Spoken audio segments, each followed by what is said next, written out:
After a few seconds, I remembered what had happened that year. Su Ziyu, how are you doing now? Dai Nanzhou hesitated for a while, then said, Su Ziyu doesn't seem to be doing well. When I met him today, he looked very strange. His face seemed to have a dark aura. Moreover, when I met him, I saw him enter the room of the black-clothed Azan of the Nanyang Dao group. I was surprised.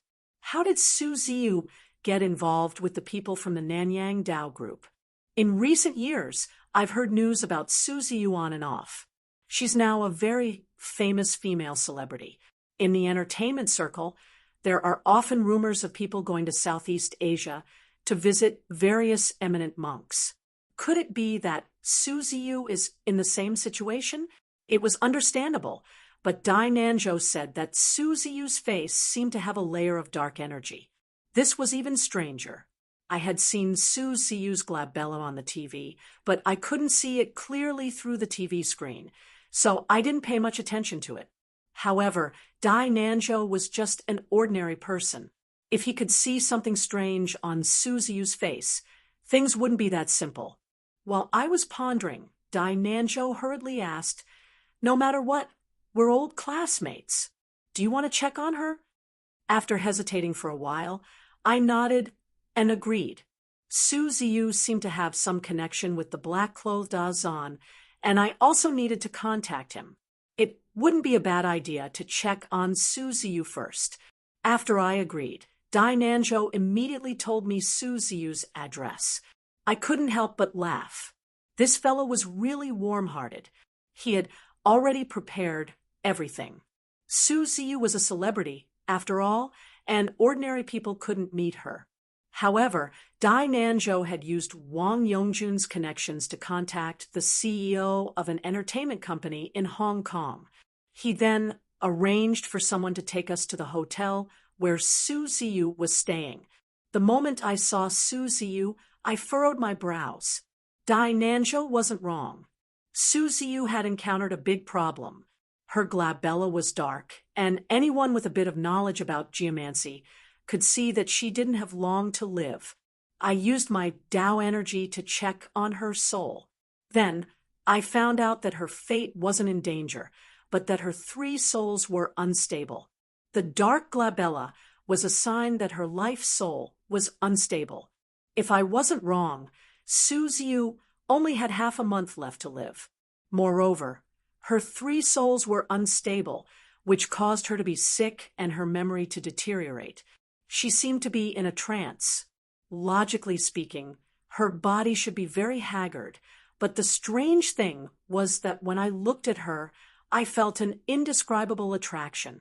I looked at her for a long time, but I didn't understand what was going on. But soon, I found a small gilded doll on her body, which reminded me of the Kuminthong of Azan. Was it possible that Su Ziyu's situation was because she had been supporting the Kuminthong? At this time, Su Ziyu's expression also changed. It was obvious that she recognized me and Dai Nanzhou. But strangely, Su Ziyu pretended not to know us. With a cold face, she asked the assistant next to her to chase us out. Dai Nanzhou scolded Su Ziyu with a gloomy face. I had a strange feeling in my heart. Su Ziyu knew who I was, and logically speaking, she should be asking me for help. Why did she pretend not to know me and chase me out? Before I could figure it out, a figure suddenly walked in front of Dai Nanzhou and me. He said to me with a strange tone and a faint smile, "Little brother Joey, do you still remember me?" I looked up and saw a white-haired old man wearing sunglasses. His body was emitting Dao energy, and he seemed to be in the early stage of the acupoint sealing realm. I frowned, but before I could say anything, the old man took off his sunglasses and said with a smile, "You should recognize me now, right?" He was right. The moment he took off his sunglasses, I recognized him. This person was Professor Deng Meng, who had killed a child in Su Ziyu's stomach. After so many years, this evil person from back then had actually appeared in front of me again. Before I could say anything, Deng Meng put his sunglasses back on and looked at me emotionally.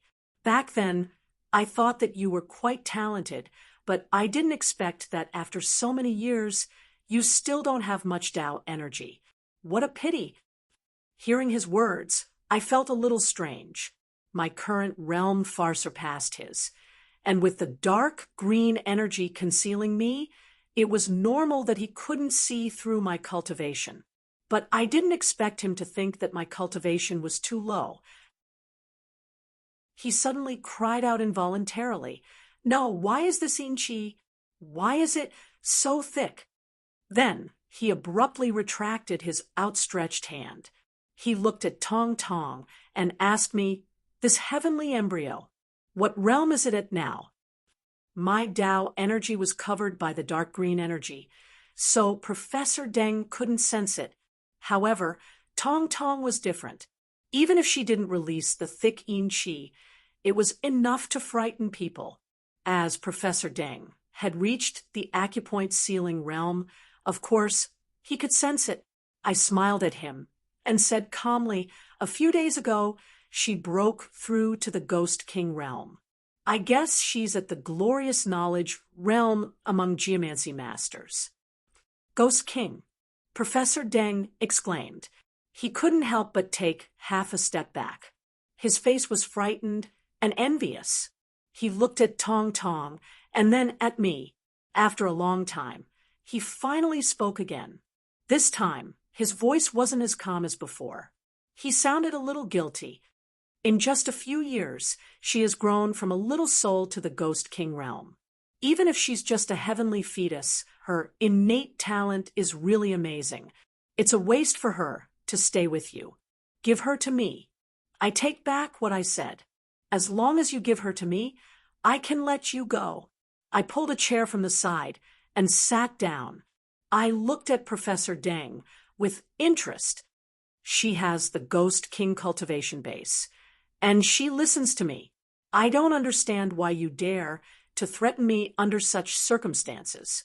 Professor Deng looked at Tong Tong. Then he turned to me and said coldly, "Ghosts and humans are different, even if she has the Ghost King realm. So what? She doesn't know any spells or soul tools. How much of her power can she use? You want to rely on this ghost, but you've made a mistake. Kid, you can try." What he said wasn't wrong. The Ghost King realm was just a realm. It meant that Tong Tong's yin energy had reached this realm. However, yin energy alone wasn't enough. It was like a person who had Tao energy but didn't know any spells. He couldn't use his power at all. The Jinggue that Tong Tong and I had fought together was the same.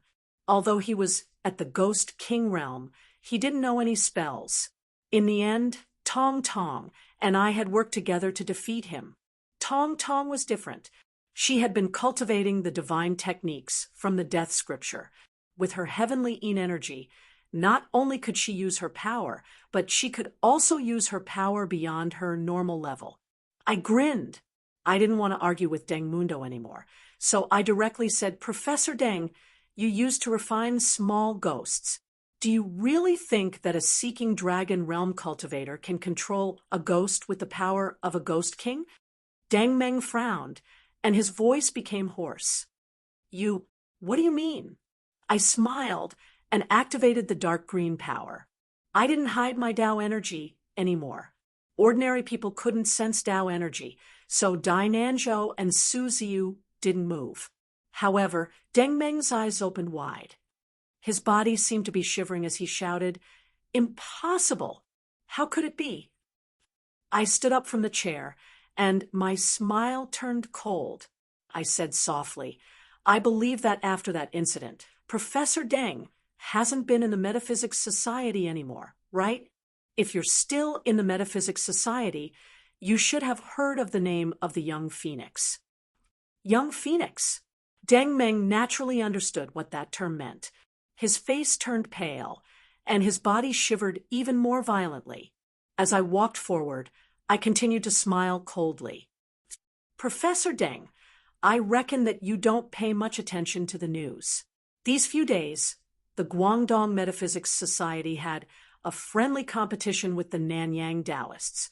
The Nanyang Taoists were all at the glory of consciousness realm. I'm untalented, but I defeated 4 of them in a row. Deng Meng's face turned the color of a pig's liver, and he sat on the ground. At that moment, I walked in front of him and looked at him coldly. I bent down and said, "Professor Deng, although you aren't in the Metaphysics Society and don't pay attention to the news, you should have heard of the saying, 'Those who do evil will bring about their own destruction.' From Professor Jiao's child to Su Ziyu and the child in her womb, you've done so many evil deeds. I wonder how much regret you have today." Professor Deng's pale face regained some color at this moment. He gritted his teeth, and his eyes instantly turned scarlet. He struggled to sit up straight and said in a hoarse voice, "The metaphysics world has always been a place where the strong prey on the weak. I'm just unlucky this time to have met a genius like you. If it were someone else, I would have successfully obtained this heavenly fetus in so long ago, and my strength would not have been reduced to this level. Those who do evil will bring about their own destruction. What is righteousness and what is unrighteousness?" I shook my head. What is righteousness?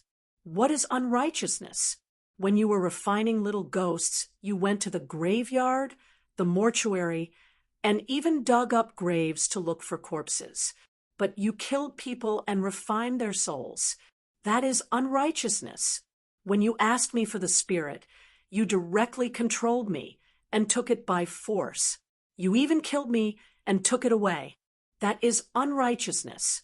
But you set up a trap and killed Su Ziyu's child. That is unrighteousness. After doing such a heartless thing, as long as you have the slightest bit of remorse, you could go into hiding or forget about this matter and continue on with your life. However, you've been by Su Ziyu's side for so many years, and you've caused her to become like this. This is unrighteousness. As the saying goes, those who do evil are unrighteous. Let me ask you again. Do you have any regrets? Deng Meng's eyes were still red as he sneered. I only know the law of the jungle. If I had any regrets, would you have let me go today? I don't have any regrets. Chapter 213. After dealing with Deng Meng, I asked Dai Nanzhou to call Wang Yongjun. Since Wang Yongjun was able to build up such a large family fortune in Shenzhen, he was naturally well connected with both the legal and the underworld. After finding out what had happened, he quickly sent a few unfamiliar faces to help clean up the scene and leave with Deng Meng's body.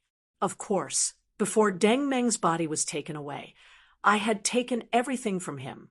I checked Deng Meng's belongings and found that most of them were ghost host vessels. After checking, I found that those ghosts had ordinary power. They were useless to me. Thus, I released the imprisoned ghosts and chanted an incantation to release them from their suffering. Although I had released them, most of them had followed Deng Meng and done many evil things. They were entangled with karma. It was easy to go to the afterlife, but it was hard to reincarnate. After dealing with Deng Meng's case, I called Su Ziyu and asked her about her life these years. Su Ziyu didn't talk much. She seemed to be a little reluctant to talk to me. She sat there and lit a cigarette. Professor Deng came to her 2 years ago. Since then, except for one visit to my school, where he couldn't find me, he had been staying by her side, waiting for me to show up. 2 years ago was around 1.5 years after Deng Meng disappeared. During that time, he must have recovered from his wounds and found a way to deal with the white-clothed ghost in the jade bracelet. That was why he went to find me. If he had found me at that time, I wouldn't have been his opponent. Luckily, I wasn't in the school at that time, so he didn't have the chance to find me. Now that he has finally found me, my strength is already beyond his imagination. However, I still found it strange. If Deng Meng wanted to find me, he could have found many ways. Staying by Suziu's side wasn't a good idea. I turned to look at the gold-plated baby next to Suziu and vaguely got the answer. Suziu's baby had died as soon as it was born. Since it had an innate yin body, its soul also carried yin energy. If it was refined into a ghost, it would be extraordinary. Considering Deng Meng's cultivation methods, it was possible that he had gone to find Suziu because of this baby. However, I didn't know why this baby was made into a Kuomintang. After a moment of hesitation, I also lit a cigarette and voiced out my doubts. Suziu's calm face finally changed. She didn't bring the cigarette to her lips for a long time before she finally spoke. Back then, after I passed away, she couldn't let go of the knot in her heart. She didn't want to bury her child. Later on, she read about the Kuomintang in Thailand on the internet. She was so happy that she brought the remains of her child to Thailand. She found an Azen in a famous temple and made the child into a Kuomintang.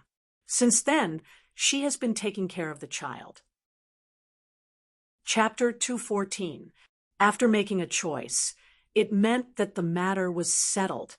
Suziu stubbed out the cigarette but in her hand and sat up. Next, I need to deal with my own affairs and contact my family. It will take about half a month. By then, the result of contacting the Genie school should be out. I nodded and gave her 2 mind-calming and soul-calming talismans. Then, I stood up to bid farewell. However, before I left, I suddenly remembered about Azan. I stopped and asked her, "Why do you have a relationship with him?" Suziu said, Azen was the one who made her Kuomintang back then. She heard from other believers that Azen had come to Shenzhen, so she came to visit him. After saying that, she kept silent for a while. I wanted to ask Master Azen to kill Deng Meng, but I don't think there's a need for that now. Her voice was as calm as before, but the calmer she was, the more she couldn't hide her deep-rooted hatred for Deng Meng. I sighed and didn't say anything else. I left with Dai Nanzhou. After saying goodbye to Suziu, I asked Dai Nanzhou to go back alone while I went to Azen's room. The people of the Nanyang Taoist sect must hate me to the bone, but with their strength, even if they had evil intentions, it was impossible for them to make me stay. So I didn't think too much about it and went to Azen's room. Today, I came with a friendly attitude. According to the rules of the metaphysics world, I purposely dispersed the dark green energy and released my cultivation base. After standing at the door for a few seconds, I reached out and knocked on the door. Soon the door opened. Azen was standing at the door. He seemed to know that I was coming. He didn't look surprised at all. Instead, he asked in broken Chinese with a respectful smile, "You're here?" Looking at the black-robed Thai, with tattoos all over his body, I had a strange feeling. It was as if he could see through everything about me. After a moment of absent-mindedness, I cupped my hands at him. I didn't say anything and walked in. Azen invited me to sit in the tea room outside the suite. After serving me tea, he took a sip and sighed. China's tea ceremony is very good. When I was in Thailand, my master brewed tea for me every day. He didn't let me drink iced tea, only hot tea. He told me stories about China's tea ceremony. I've admired China since I was young. I imitated him and picked up a teacup that was as thin as a cicada's wing. After drinking a cup, I wanted to respond to him. However, I didn't understand much about the tea ceremony. I could only smile wryly and say, "In Chinese people's minds, everything has a Tao. Our cultivation is to seek the Tao, and tasting tea is also to seek the Tao. Through analogy, it might be beneficial for our cultivation." Azen seemed like I had met a close friend. His words, and his eyes glowed, and hurriedly he nodded. Tao that. Looking at his expression, I felt even weirder. In the previous exchange competition, no matter if it was the Hong Kong Ghost Nurturing Sect or the tame headmaster, they all practiced Taoist techniques from the Central Plains. They were also overseas Chinese, but all of them were hostile to the mainland's Taoist sections.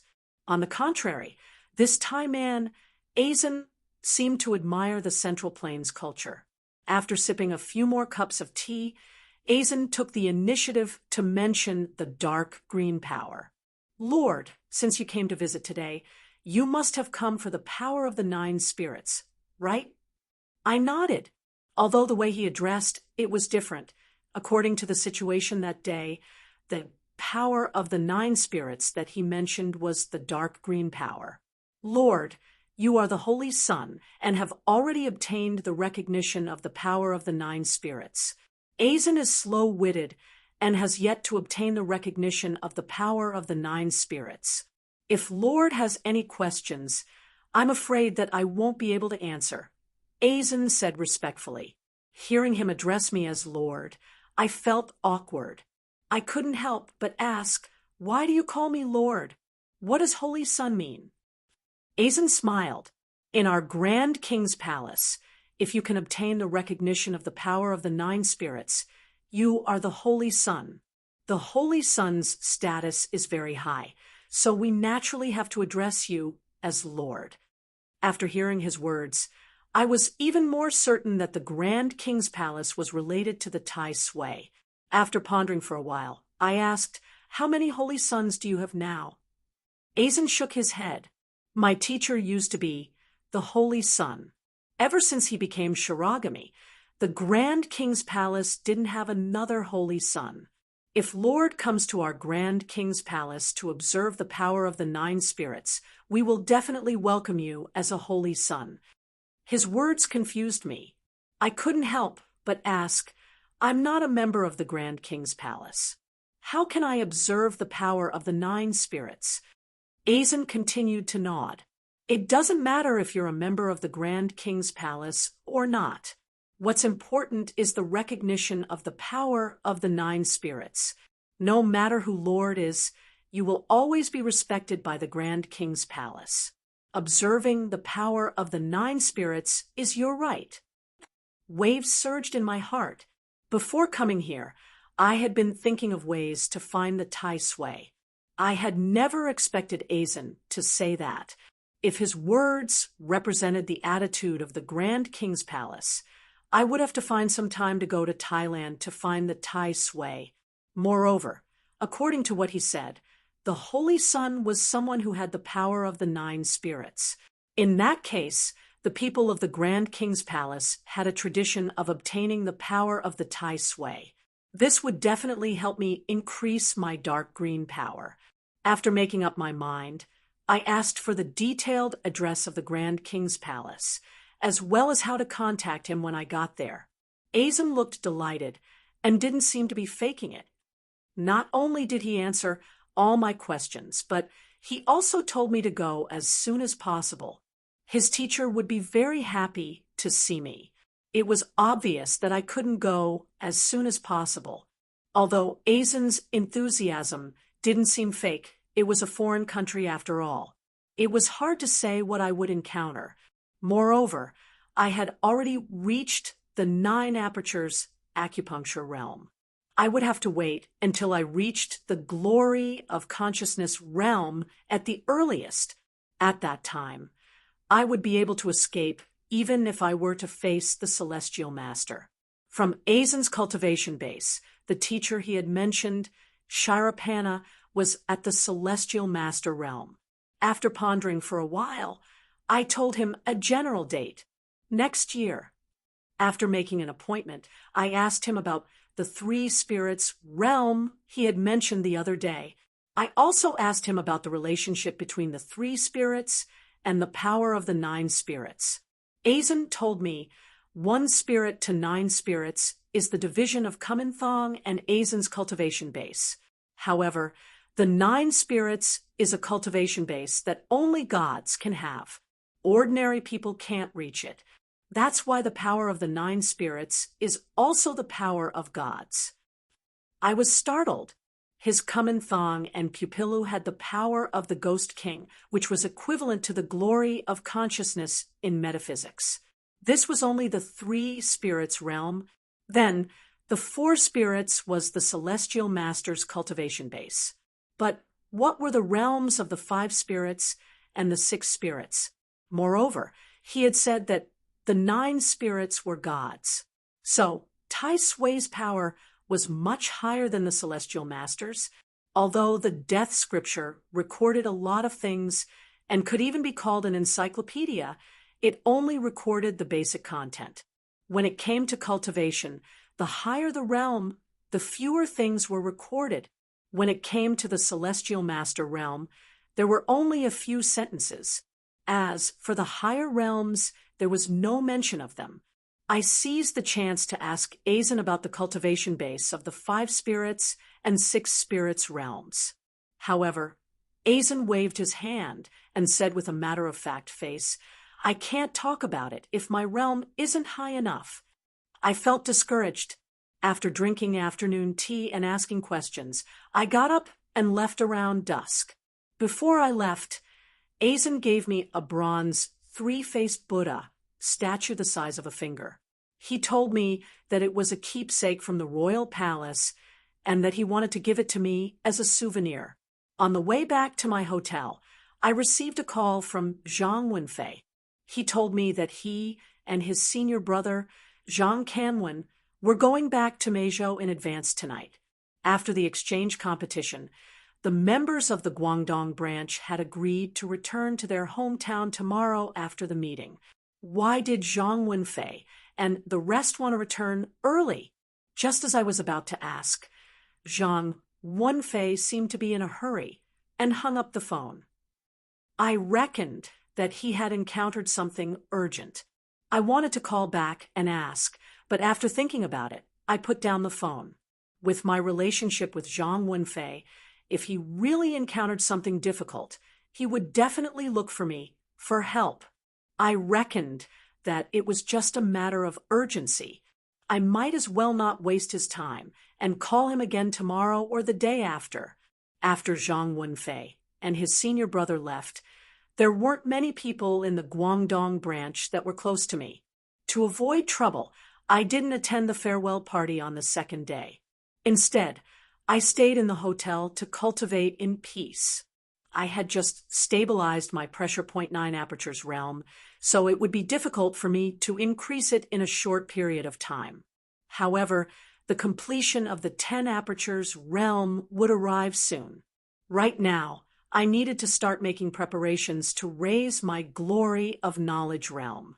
According to the metaphysics world, the glory of knowledge realm was to pluck the power of the stars in the sky and absorb it into one's body to reach this realm. It was rumored that in ancient times, when almighty people reached this realm, they would reach out and pluck the stars out of thin air to obtain the power of the stars in the sky. Of course, this was just a saying. It sounded incredible, but in reality, there were almost no rumors of plucking stars. In reality, almost all feng shui masters wanted to advance to the glory of knowledge realm, and the only way was to obtain obsidian. There were a total of 7 stars in the sky. The sun and the moon were the rulers, so there was no news of obsidian descending. Therefore, only the 5 elements of metal, wood, water, fire, and earth were left for feng shui masters to use. It was rumored that obsidian was obtained from meteorites. Of course, not all meteorites were obsidian. Only an extremely small portion of meteorites might contain a small piece of obsidian. This was also the reason why Taoists, monks, and feng shui masters loved to study meteorites since ancient times. In modern times, especially after the establishment of the Metaphysics Society, meteorites were mostly discovered and collected by the country at the first instance. Then, they were handed over to the Metaphysics Society for use. Therefore, after reaching the peak of pressure point perfection, some feng shui masters who contributed or had talent would receive obsidian from the Metaphysics Society. However, there were 2 problems in the middle. First, obsidian was divided into 5 elements. Feng Shui masters also had 5 elements. They had to find the most suitable obsidian for themselves in order to increase their strength as much as possible. Because obsidian was too rare, it was difficult for the Metaphysics Society to fulfill this condition. The second problem was more important: the advancement of a Feng Shui master to the glory of knowledge realm wasn't constant. Chapter 215. Although I had a goal, there were still many problems. When I first came to Fire God Temple, I couldn't enter the door. And even if I did enter, I didn't know if I could get the fire obsidian or if I could come out alive. It was said that risk and opportunity coexisted, but the risk in Fire God Temple was too great. It was hard to say if it was worth the risk. But then again, I had already told Yi Pianpian about Fire God Temple. When I left the capital, the people from the Metaphysics Association had already left for Fire God Temple. With their power, they might be able to solve the secret of Fire God Temple. At that time, with my contribution and Old Man Li's favor, I might be able to get enough fire obsidian for my use. That was only the first problem. Another problem was that the fire obsidian might not be suitable for me. When a Feng Shui master reached the complete acupoint ceiling realm, the 10 acupoints in the heaven meridian would be full. At that time, through a special detection artifact, the Feng Shui master's 5 elements would appear. There were 5 stars in the sky and 5 elements in humans. The essence of metaphysics was similar to Confucianism's unity of man and nature, especially in the glory of knowledge realm. When using the light obsidian to obtain star power, one had to use the light obsidian that was compatible with one's 5-star origin. So, even if I got the fire obsidian, I could only use it when my 5-star origin was of the fire attribute. After careful consideration, I couldn't help but smile bitterly. Every step in metaphysics was extremely difficult. There was no shortcut. I could only be prepared to accept the difficulties. The only good thing was that there was still some time between the 9 acupoints ceiling realm and the 10 acupoints ceiling realm. At least I could relax during this time and not think about glory of knowledge. Everything would have to wait until the 10 acupoints ceiling realm was completed. In the next few days, I had some free time. I called Yi Pianpian and the Fatty, but I couldn't get through to either of them. Yi Pianpian was most likely at Fire God Temple, and she was with the people from the Metaphysics Association. I didn't have anything to worry about. However, things were different with Fatty. I had planned to go to Fatty's sect in Kaifeng to see how things were going when I returned home for the new year. However, the Liu family had come knocking on my door. Too many things had happened, so I had to put the matter aside. Although I didn't look for him, I had a feeling that even if I went, I wouldn't be able to find him. Fatty has my contact information. And when I met Fatty's father, I told him my address in Shenzhen. If the father and son were to successfully leave the Fire God Temple, they would definitely contact me. As I thought about it, I felt a little down. I could only pray for the Fatty in my heart, hoping that he would be blessed. Then I called Zhang Wenfei. I wanted to ask him why they were in such a hurry to return to their hometown. However, I couldn't get through to him. We hadn't known each other for a long time, but Zhang Wenfei was definitely a friend of mine. He had left in a hurry, and I couldn't get through to him. I couldn't help but feel worried. After hanging up, I suddenly remembered that Zhang Wenfei had told me that his teacher, Zhao Dingwu, had invited me to Meizhou when I had time. He said that he wanted to talk to me about something. It just so happened that I had some free time in the next few days. I would take this chance to go to Meizhou and see Zhang Wenfei's situation. After making up my mind, I contacted Wang Yongjun. I wanted to tell him that I would be away for a few days. However, Wang Yongjun told me that he needed to find a location for a new factory and wanted to trouble me to check on its geomancy. Ever since I had received his salary, I had been in a state of unemployment. It wasn't easy for me to find an opportunity to do something. Of course, I agreed and pushed the matter of going to Meizhou to the back of my mind. In the next 3 days, I followed Wang Yongjun to visit a few locations. After a while, I found 2 places with good geomancy. One was the heavenly sea comes out of the stable. Saturn was like a stable where the horses came out of the flat ground. The heavenly horses would gather in groups, and they wouldn't be taken care of. The stars would gather together, and the owner would be very rich. Moreover, it was a rapid geomancy. The second was the red-crowned crane hanging down pecking. The earth was heavy, but the fire was light. The fire wasn't obvious, so it stopped at being rich. It was a rich and slightly noble geomancy. After thinking for a while, I chose the second red-crowned crane hanging down pecking as the location to build the factory. Although the heavenly sea comes out of the stable was better, Wang Yongjun was a merchant. A rich and noble geomancy wasn't a good thing for him. Moreover, he had a lot of assets, and his business had reached a stable stage. A rapid geomancy wasn't suitable for him. On the contrary, the second red-crowned crane hanging down pecking was stable, and it was the most suitable for him. After confirming, I told him the principles in between. After Wang Yongjun listened to me, he was silent for a while. Then he sighed and said, "Brother Shou, although I'm a few years older than you, my state of mind is much worse than yours. To be honest, when I heard about the first rich and noble geomancy, I couldn't help but feel a bit greedy. After you explained the reason, I finally understood. You're right. For me, stability is the most suitable. Thinking about the rich and noble geomancy will only bring trouble to myself. Today, I've learned my lesson. Our factory will be located at the place where the red-crowned crane, hanging down pecking."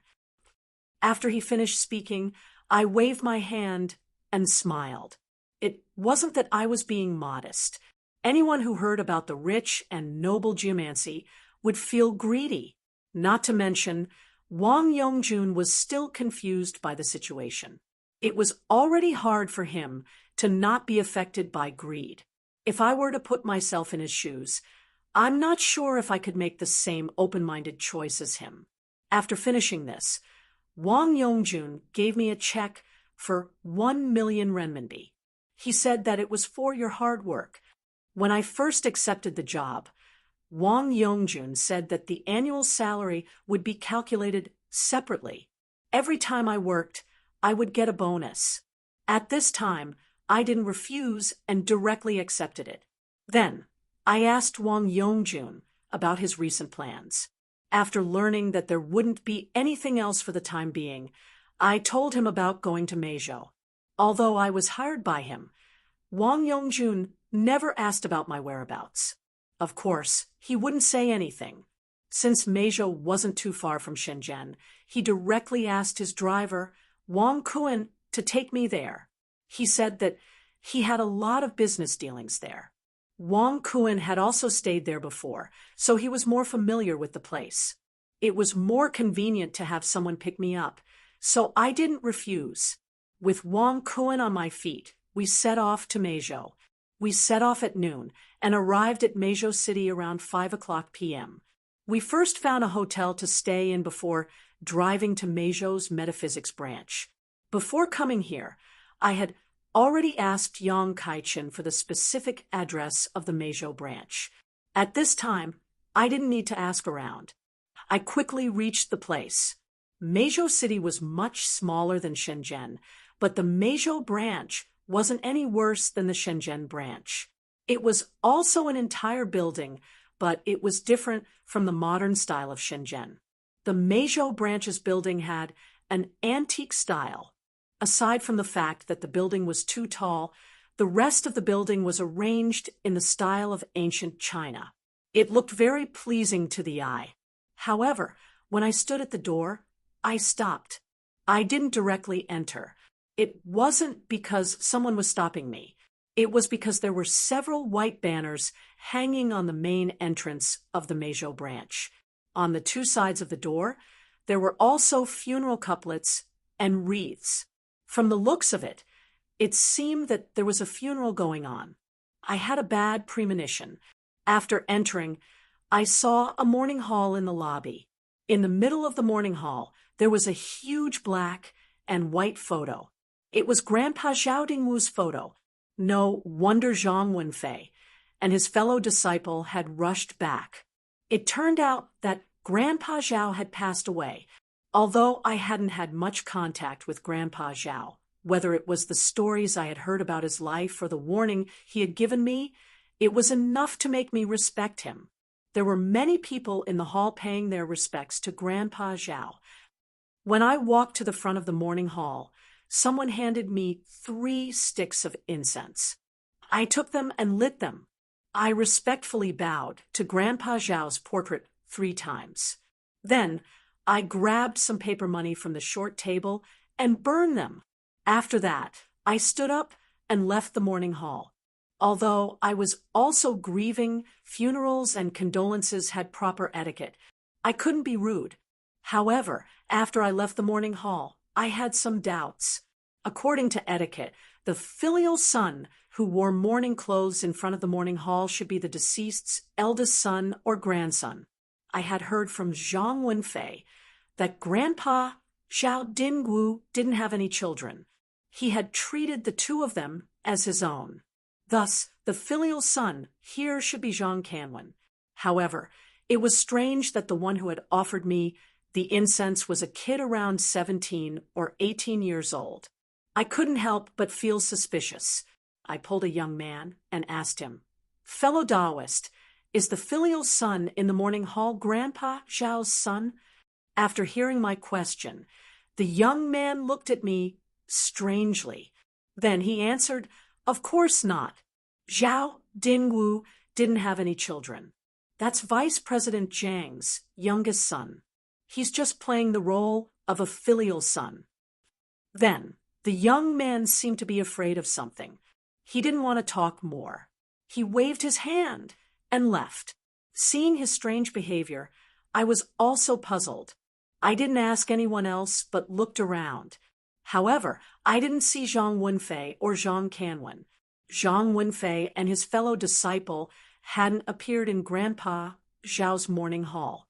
No matter what, it didn't make sense. I was even more puzzled. I found a chance to talk to a middle-aged man who had just come out of the morning hall. After talking to him, I discreetly asked him about Grandpa Zhao's death. I just wanted to ask him a random question as an excuse to talk to him. However, I didn't expect that the man would sigh and say, "I heard it was a disaster that destroyed his entire family. I don't know who Uncle Zhao had offended." Sigh. Chapter 216. It took me a long time to recover from this sudden grievous news. I didn't have the time to think about whether or not there was anything strange about this matter. I directly pulled this person over and asked, since it was a massacre, did Zhang Canwen and Zhang Wenfei also meet with misfortune? The person was surprised. Then he shook his head. "You misunderstood. Uncle Zhao had a younger brother and 2 nephews. They usually lived together, but they were all killed this time. As for Uncle Zhao's 2 outstanding disciples, one was at the Metaphysics Union in the capital, and the other had left to travel a few days ago. I don't think they were involved." I heaved a sigh of relief. However, I was still a little suspicious. At the beginning of the exchange competition, Zhang Canwen had returned to Guangdong, and a few days ago, the 2 of them had rushed to Meizhou through the night. Did the people here not know about this? After sorting out my thoughts, I asked this person, "Do you know the secret behind Grandpa Zhao's death? Or have you heard any rumors?" After hearing my question, the person shook his head. "I don't know anything." Then he hurriedly left. Whether it was the young man from before or the middle-aged man, when they talked about this matter, their expressions became strange. Although they didn't say anything, their expressions proved that there was a secret behind this matter. Since I was at the Meizhou branch, I guessed that I wouldn't get any results even if I continued to ask. I stood up and left. After meeting up with Wang Kun outside, I called a taxi to return to the hotel. I asked Wang Kun to drive the car and stay here to observe the movements of the Meizhou branch. A few days ago, during the exchange competition, I had used up a lot of the talismans I had on hand. After returning to the hotel, I didn't dare to waste any more time. I worked overnight to make enough talismans. Then, I used the True Dragon's vein in the jade bracelet to replenish my Tao energy. After the sun rose the next day, I hurried back to the Meizhou branch. Halfway there, Wang Kun called me. He told me that the people of the Meizhou branch were carrying a coffin out of the door. It seemed that they were going to send a funeral. I felt strange. Yesterday, we held a memorial service. Today, we have to take the coffin out of the coffin. Isn't that a bit too hasty? According to the funeral rites of the Hakka, after holding the funeral in the morning hall, monks and Taoists should be invited to chant sutras, burn money, and do vegetarian rituals to expiate souls.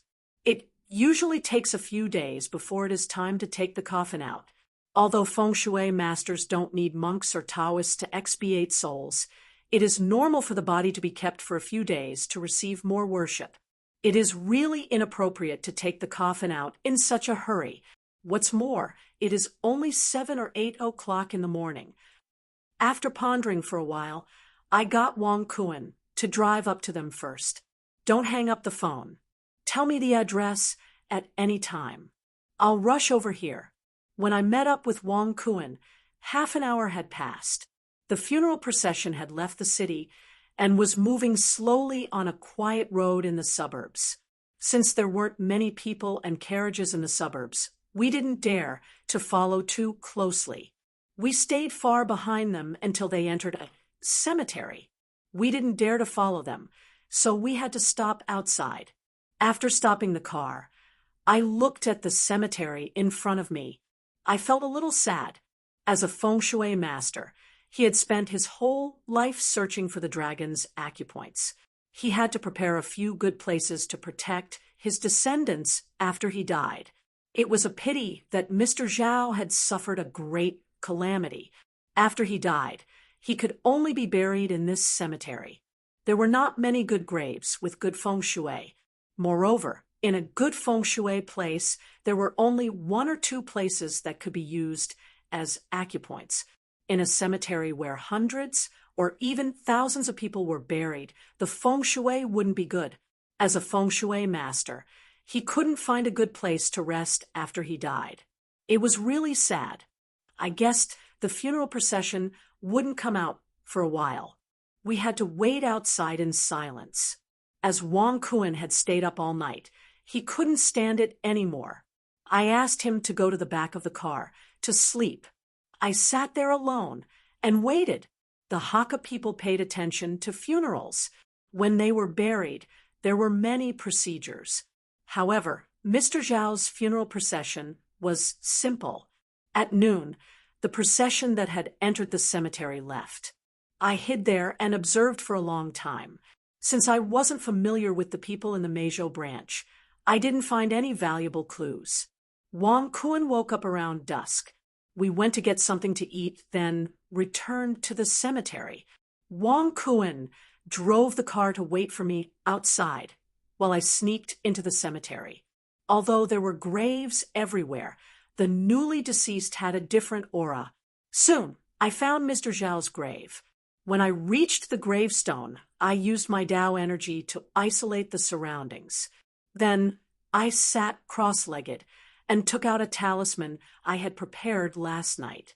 I wanted to use it to summon Mr. Zhao's soul. It was a plan I had come up with yesterday.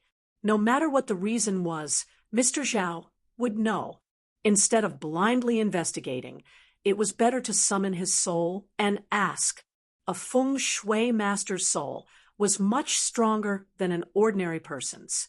that was why it was much more difficult to summon his soul. Fortunately, Mr. Zhao was different. He hadn't comprehended the Tao energy to enter the Earth Master realm.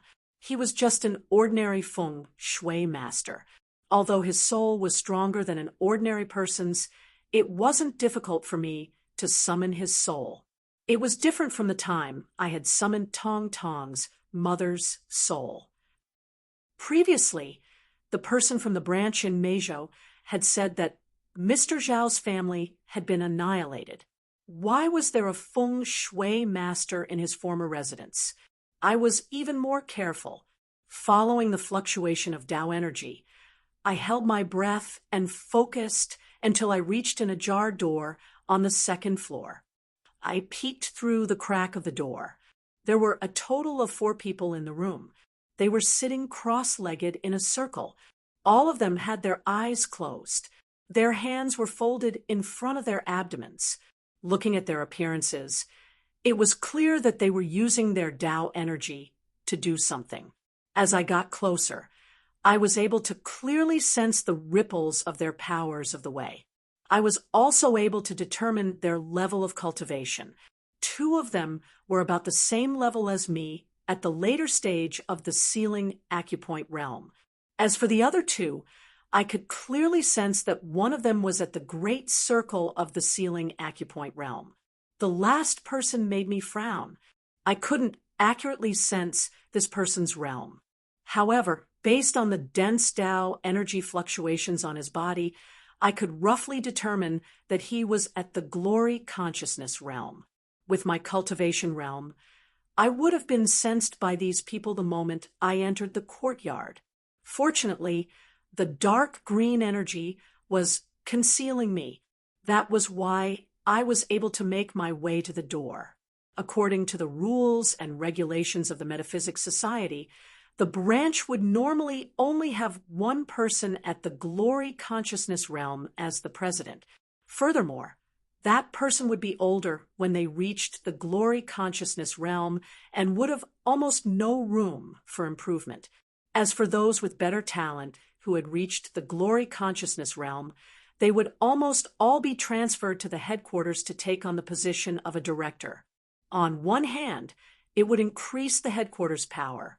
On the other hand, it would provide a better cultivation environment for these people. Under this kind of system, a mere Meizhou branch would have to send out all of their elites if they wanted to put together such a lineup. Perhaps these people weren't even from the Meizhou branch. Instead, they were local metaphysics families or sections. I didn't have the time to think about their backgrounds. I stuck my head out to take a look. I noticed that there seemed to be something in the center of the group of people. However, I couldn't see it clearly from my angle. Helpless, I could only hide at the door and silently wait. After around 20 minutes, an old man with his back facing me suddenly coughed painfully a few times. He even coughed out a mouthful of blood. After he calmed down, he stood up and said in a flustered and exasperated manner, "The highest realm of that Zhao Dingwu's lineage is only at the intermediate stage of glorious memory. Why is this restriction so powerful that we can't break it even with the combined strength of the 4 of us?"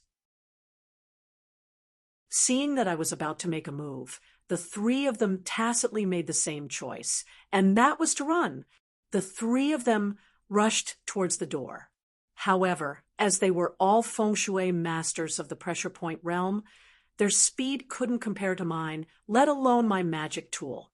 I waved the heavenly fan in my hand, and the lonely grave map appeared, trapping the 3 of them within. Tong Tong also chased after them, and with a wave of the 2 black chains in his hands, he wrapped them around the 3's bodies and dragged them back. When the 3 of them returned to me, the Tao Qi in their bodies had already been completely sealed by Tong Tong. They fell to the ground in exhaustion, and all of them had expressions of defeat.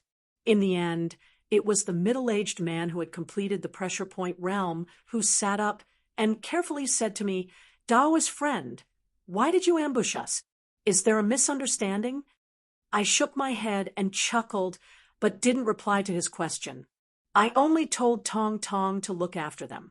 Then I got up and walked to the Inyang Yama brush that was surrounded by a halo of light. I asked, "Is Old Man Zhao here? I am a good friend of Zhang Wenfei, and we met once before. I wonder if Old Man Zhao still remembers me?" After I asked this question, no sound came from the Inyang Yama brush. Instead, Old Man Zhao's urgent voice appeared in my mind. He said to me, "Little friend Zhou Yi, it's not good to stay here for long. I will remove the restriction now. Quickly take the Inyang Yama brush and leave this place. I will tell you the details later." Old Man Zhao was obviously very clear about the current situation, and he urged me to leave as soon as he spoke. I originally wanted to interrogate the 4 people in the room, but since Old Man Zhao had said so, I could only give up. After the halo of the Inyang Yama brush disappeared, I reached out and grabbed it. Then I lifted my feet and was about to leave. However, after leaving, I was a little hesitant. Although I didn't know the specific details, the 4 people in the room had seen my appearance. With my reputation in the metaphysics world, as long as they wanted to, it would be easy for them to find out my identity. Since the day my parents died, I had become more and more careful.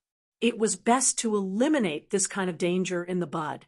In short, I would be most at ease if I killed the 4 of them. However, this was 4 lives after all, so I was still a little hesitant. At this moment, the 3 people who were still conscious clearly saw through my thoughts. It was the middle-aged man who had sealed his acupoints completely. He suddenly stood up from the ground and said to me in a threatening manner, "Fellow Taoist, do you know the background of this elder Lu that you ambushed? He is a member of the Lu family in the capital. I advise you to be smart and run away now. It's not too late. If you have any crooked thoughts, you should know the power of the Lu family in the capital, since you are also a person of the metaphysics world. When the time comes, you will have nowhere to hide." Hearing his words, I was stunned at first, and then my eyes quickly turned blood red. The Lu family in the capital. Lu Jinyang. The scene from a few months ago instantly appeared in front of me. After a moment of silence, I took out the Pure Yang talisman and chanted the Pure Yang incantation. In an instant, the pure Yang karma fire appeared on my fingertip. The middle-aged man seemed to realize that something was wrong. He wanted to say something, but I didn't give him the chance. I directly waved the pure Yang karma fire. In the blink of an eye, the 3 people screamed and burned into a sea of fire. After dealing with the 3 of them, I turned my head and looked at the unconscious old man, surnamed Lu, lying on the ground. "Answer my question." Lu Zifeng's voice became hoarse. I only received a notice from the clan to bring people to Meizhou to help Zhang Bingcheng. I didn't know what was going on before I came. Also, I wasn't the one who killed Zhao Dingguo. "Is that so?" The corner of my mouth raised into a mocking smile. Since Zhang Bingcheng came to find the Lu family, it was clear that he couldn't deal with Wenshan's branch alone. "You came to help, but didn't do anything. Do you believe that?" Lu Zifeng hastily waved his hand at me and hastily said, "I didn't come alone. My 3rd brother, Lu Xining's eldest son, Lu Qingping, came with me. He's at the 4-star knowledge realm, and his strength far surpasses mine. He and Zhang Bingcheng worked together to deal with Wenshan's branch. I was only responsible for dealing with the aftermath." Lu Qingping, Lu Xining's eldest son? My heart jumped. A few months had passed, and I thought that the chance to take revenge on the Lu family was still far away. I didn't think that the chance would come to me so quickly. Lu Zifeng was only the younger brother of Lu Ziang and Lu Xining.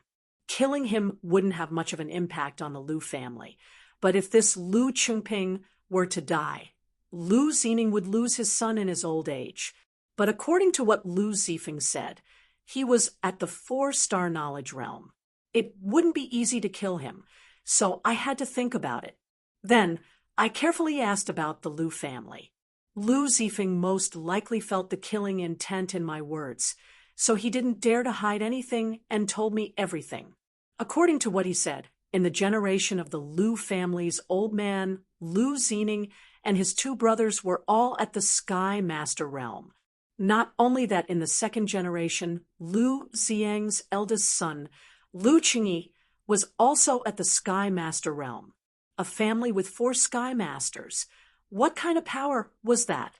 Apart from that, in the 2nd generation of the Lu family, there were many who were at the glory of knowledge realm. This power was terrifying. Even so, Zhang Wenfei had told me that the Lu family was one of the top metaphysical families that didn't have much foundation. From this, one could see how strong the metaphysical families that had been passed down for thousands of years were. When I got the title of Young Phoenix, I thought that Han Wenan and Zhang Kunlun weren't that talented, and that their future would be limited. But now, it seemed that in such a family, even if their talent wasn't as good as mine, their future achievements wouldn't be any worse than mine. After I asked all the questions, Lu Zifeng was no longer useful to me. The pure, yang karmic fire surged from my fingertip and pressed on his head. Lu Zifeng's face was filled with shock, and he quickly got up to resist. However, he had used up all of his Dao Qi, and he had recovered less than 1/10 of it.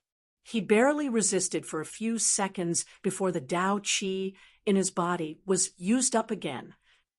The pure Yang Yi fire wrapped around his head, and it burned fiercely. He screamed tragically. I just stood there quietly. My eyes were extremely calm, until Lu Zifeng's head was burned to ashes by the pure Yang karmic fire. I gently blew on it. The ashes floated down, and Lu Zifeng's body became a headless corpse. Next, I searched his body. In the end, this 1st-generation member of the Lu family, who was at the glory of knowledge realm, was really pitiful. He didn't have anything decent on him. After killing Liang Kaixiong, I was marked by his ghost mark. Later, I relied on luck to escape. At this moment, I was afraid that Lu Zifeng had something similar on him, so I didn't dare to stay for long. After searching, I immediately returned to the car and hurriedly left. When I returned to the hotel, I took out the yin yang yama brush and wanted to ask Old Man Zhao what had happened. In the end, after communicating, Old Man Zhao asked me first, "Little friend Zhou Yi, your methods just now were too cruel. Do you have enmity with the Lu family?" Cruel?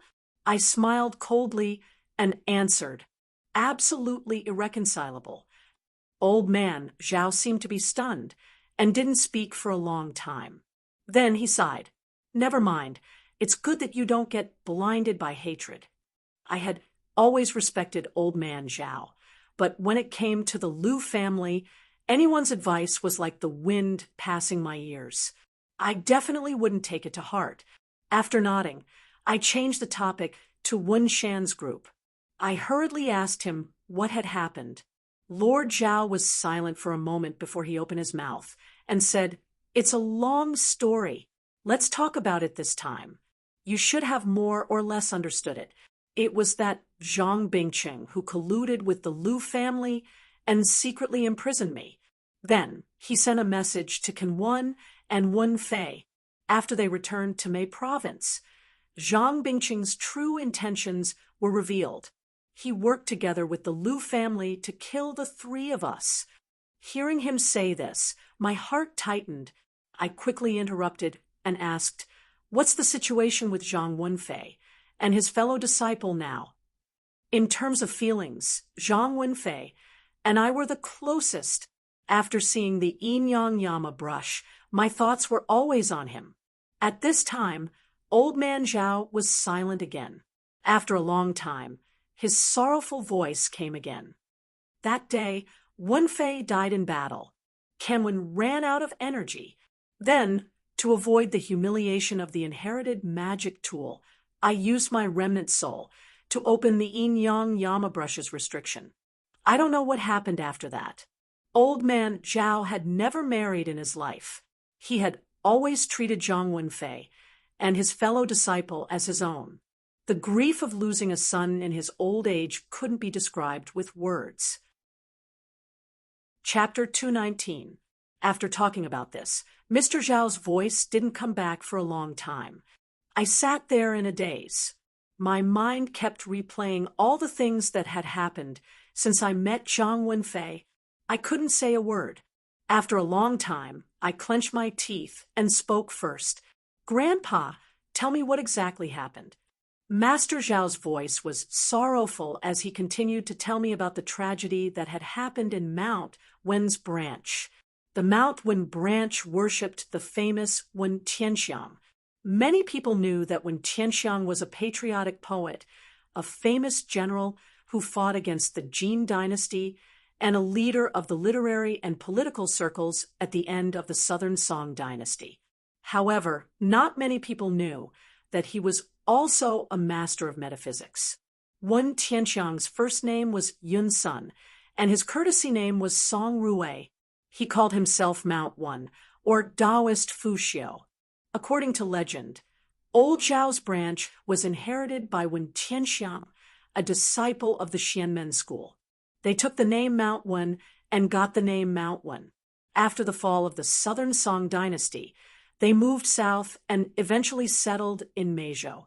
Since the Southern Song dynasty, the Mount Wen branch had been passed on for more than 1,000 years.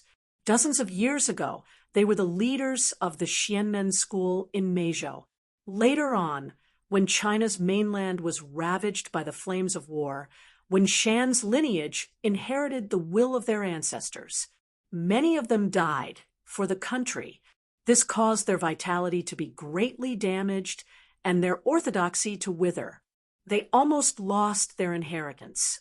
When the flames of war were extinguished, Wen Shan's lineage was only left with Master Zhao's lineage.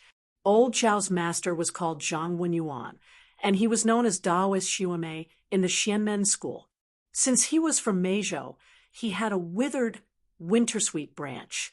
During the war-torn era, not only did he fight against Japanese warlocks, but he also violated the rules of the Xianmen school by attacking ordinary Japanese soldiers. Wherever he went, snowflakes bloomed like wintersweet. That was how he got his name.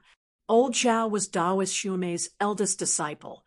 Besides Old Zhao, Taoist Xuemei Zhang Wenyuan had two sons. The eldest was called Zhang Bingxian, and the youngest was Zhang Bingxian. He was the current president of the Xianmen school branch in Meizhou. As fellow disciples of the same sect, one of the reasons Zhang Bingxian had tried to kill Lord Zhao was because of Taoist Xuemei's eldest son, Zhang Bingxian. As mentioned earlier, after the chaotic era ended, Zhang Wenyuan was the only remaining branch of the Wen Shan lineage. He inherited almost all of the Wen Shan lineage's inheritance, including precious techniques and magic tools. During the war, Xuemei Taoist Zhang Wenyuan had survived.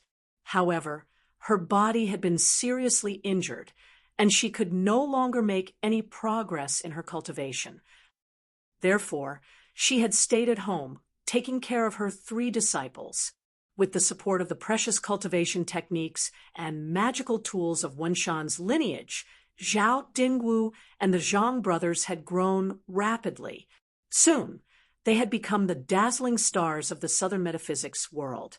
Among them, the one who showed the greatest talent was the ordinary geomancy master, Zhao Dingwu, who was not even a geomaster. Back then, there was no existence of the Metaphysics Association. Therefore, there were no records of the opening of acupoints during the baptism of Dragon Qi. However, according to Zhao Dingwu, he had been close to Yi Pianpian, a quasi-three meridians talent. Zhang Bingxian's talent was not bad either, a quasi-two meridians talent. In fact, because Zhang Bingxian had inherited Wen Shan lineage's magical tool, the Yinyang Yama brush. He was even stronger than Zhao Dingwu. The two of them were known as the twin heroes of Wen Shan and were very famous in the metaphysics world. Zhang Bingxian had been young at the time and had not been on the same level as the two of them. As for Zhao Dingwu and Zhang Bingxian, as fellow disciples of the same sect, they had a very good relationship. They had always been inseparable, cultivating together and improving rapidly. By the time they were 30, they had both entered the glory of knowledge realm. Just as the hope of the Wen Shan lineage's revival was about to appear on the two of them had encountered a mysterious force during one of their travels. The other party had over 10 glory of knowledge realm geomancers, surrounding and killing the two of them. In an extremely dangerous situation, the two of them fought to the very last moment. At the very last moment, Zhang Bingxian had used his life as the price to activate a forbidden technique of the Wen Shan lineage, killing several glory of knowledge earth geomancers. The others had all been heavily injured. After this, Zhao Dingwu had escaped back to Meizhou with Zhang Bingxian's belongings, saving his life. However, because his body had been too heavily injured, Zhao Dingwu had been unconscious for a month after escaping. When he woke up, the meridians in his body were blocked, his cultivation foundation completely destroyed. Daoist Xuemei, Zhang Wenyuan, was already very old. In addition, she had been seriously injured several times during the chaotic years of war and had a hidden illness.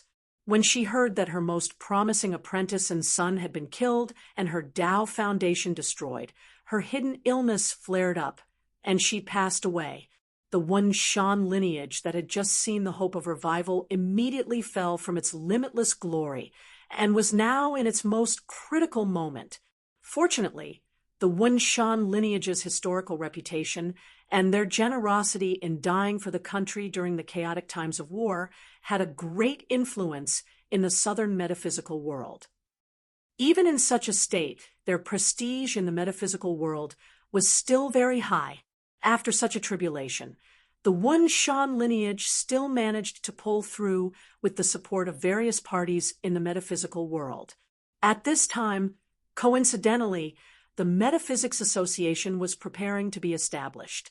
Everyone in the Meizhou region elected Zhao Dingwu, who had his foundation destroyed and was already known as a cultivation cripple, as the first president, to show their respect for the Wen Shan lineage. However, Zhao Dingwu rejected this proposal. Instead, he pushed forward his junior brother Zhang Bingqing, who had just reached the age of 20. He pleaded with the entire southern metaphysical world to take care of Zhang Bingqing, so that they could use him to once again revive the Wen Shan lineage. Zhao Dingwu's attitude was firm, so the southern metaphysical world had no choice but to accept his proposal. Many metaphysical sects had the intention to nurture Zhang Bingqing, and the Metaphysics Association had also listed Zhang Bingqing as a candidate for the future president. After confirming this matter, Zhao Dingwu calmly stayed in the Meizhou Metaphysics Association as an ordinary member. While he was studying geomancy, he took Zhang Bingxian's two youngest sons as his disciples and taught them carefully every day. These two disciples were Zhang Canwen and Zhang Wenfei. I was startled when I heard this. Zhang Canwen and Zhang Wenfei were blood-related brothers. Moreover, Zhang Bingqing was their uncle. They belonged to the Wen Shan lineage, and they were their own flesh and blood. How did they end up in such a situation where they had to fight each other? I was puzzled. Old man, Zhao continued to narrate. Back then, he had wanted to hand over all the inheritance of the Wen Shan lineage to Zhang Bingqing, but it was a pity that Zhang Bingxian's talent was far inferior to his and Zhang Bingxian's.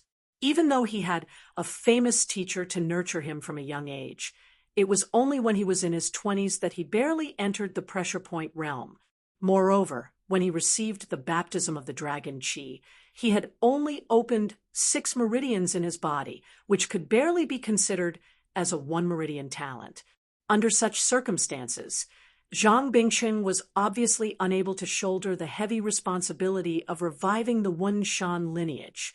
Thus, Zhao Dingwu changed his mind and handed over the inheritance and magic tools to Zhang Kanwen and Zhang Wenfei, placing his hopes on the two of them. On the other hand, he didn't give up on Zhang Bingqing and relied on his prestige in the southern metaphysical world to send Zhang Bingqing to the glory of Knowledge Realm and successfully become the president of the Meizhou branch. From then on, Zhang Kanwen and Zhang Wenfei both displayed extraordinary talent. Everything seemed to be developing in a good direction, but it was a pity that Zhang Bingqing was extremely dissatisfied with all of this. In the beginning, he was only dissatisfied with Zhao Dingwu handing over the inheritance and magic tools of the Wunshan lineage to Zhang Kanwen and Zhang Wenfei. Later on, he even questioned Zhao Dingwu to his face, saying that his brother Zhang Bingxian's death had been a trap set up by Zhao Dingwu.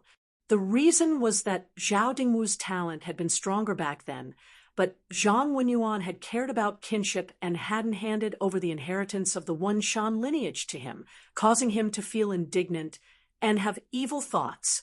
In these past few years, Zhang Bingqing had even expressed this view on many public occasions, completely falling out with Zhao Dingwu and even publicly withdrawing from the Wunshan lineage. Even under such circumstances, Zhao Dingwu had never thought that Zhang Bingqing would actually act against him and his two nephews. Furthermore, in recent years, Zhang Kanwen's strength had already reached the glory of Knowledge Realm, surpassing Zhang Bingqing. Under his intimidation, even if Zhang Bingqing had any evil thoughts, he didn't dare to act rashly. However, he hadn't thought that Zhang Bingqing would actually collude with the Lu family, ultimately disregarding kinship and acting against them. When Zhang Kanwen and Zhang Wenfei had been participating in the exchange competition in Shenzhen, the Lu family had sent out Lu Zifeng and Lu Qingping, two glory of Knowledge Realm martial artists.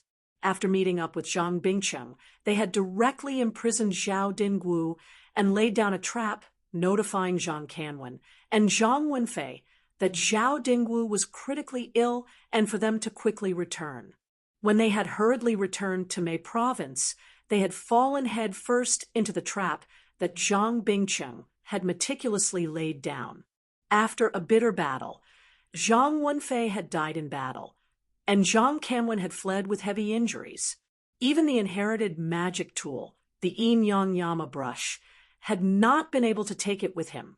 In this sort of situation, Zhao Dingwu had used the secret inheritance technique of the Wunshan lineage, using the price of his soul not being able to reincarnate for 10,000 years to lay down a seal around the Yin Yang Yama brush in an attempt to prevent the inherited magic tool from falling into Zhang Bingqing's hands. However, as time passed, the seal would dissipate one day. Of the Zhang Kanwen brothers, one was dead, and the other was heavily injured. There simply wasn't any hope of rescue. However, he hadn't thought that in this sort of situation I would appear. After listening to Grandpa Zhao's long story, my heart became gloomy. There would always be evil people in the world. Perhaps it was innate, but anything could become a catalyst for them to do evil, like Lu Xingyang, like Zhang Bingqing. Chapter 220. At the peak of his life, his master and junior brother, who were like his closest kin, both died. His cultivation and Tao Foundation were destroyed. Old Man Zhao's experience was very similar to mine from a few months ago. However, he was even more unfortunate than me. He didn't have the saliva of the true dragon, so he was unable to recover his talent and cultivation for the rest of his life. Not only that, from then on, he had to bear the heavy pressure of the entire Wunshan lineage with the identity of an ordinary Feng Shui master. After 20 years of hardship, he finally saw the light of hope, but he suffered the heaviest betrayal. This time, the price he paid was his own life. However, even if he died, he couldn't just leave. He had to use the last of his soul to protect the inheritance of the Wen Shan lineage. Old man Zhao's life was very difficult and heavy. Just like he said, if it wasn't for Zhang Bingqing's hatred that clouded his mind, he wouldn't have suffered such a heavy price. That's why he sighed to me. However, it was a pity that I didn't agree with his words. I was different from Zhang Bingqing. He first lost his mind and then developed hatred. I, on the other hand, had no choice but to bear the hatred.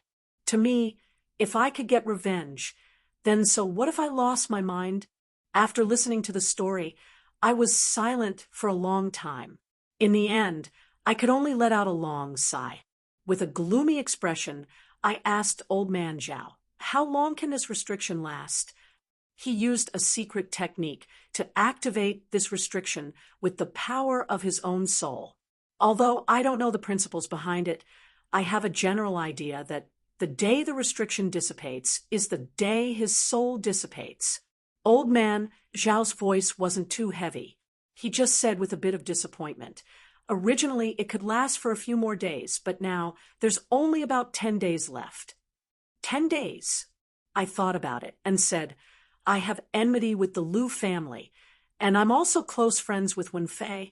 In 10 days, I'll get rid of Zhang Bingqing and the people from the Lu family one by one. I'll get revenge for Wen Fei and myself.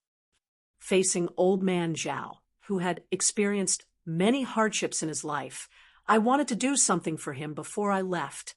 However, 10 days was too short. I couldn't bring Zhang Wenfei back from the dead, nor could I find the heavily injured Zhang Canwen. Perhaps the only thing I could do in time was to get revenge. Who would have thought that after Lord Zhao heard what I said, his voice became hurried, and he hastily said, "You're only in the pressure point realm. Even if you successfully ambushed Lu Zifeng with your ghost with the power of a ghost king, you won't have any chance against Lu Qingping, who's in the glorious knowledge realm." Although old Master Zhao was just an ordinary feng shui master, he still had the eyesight. What he said was not nonsense. I grinned.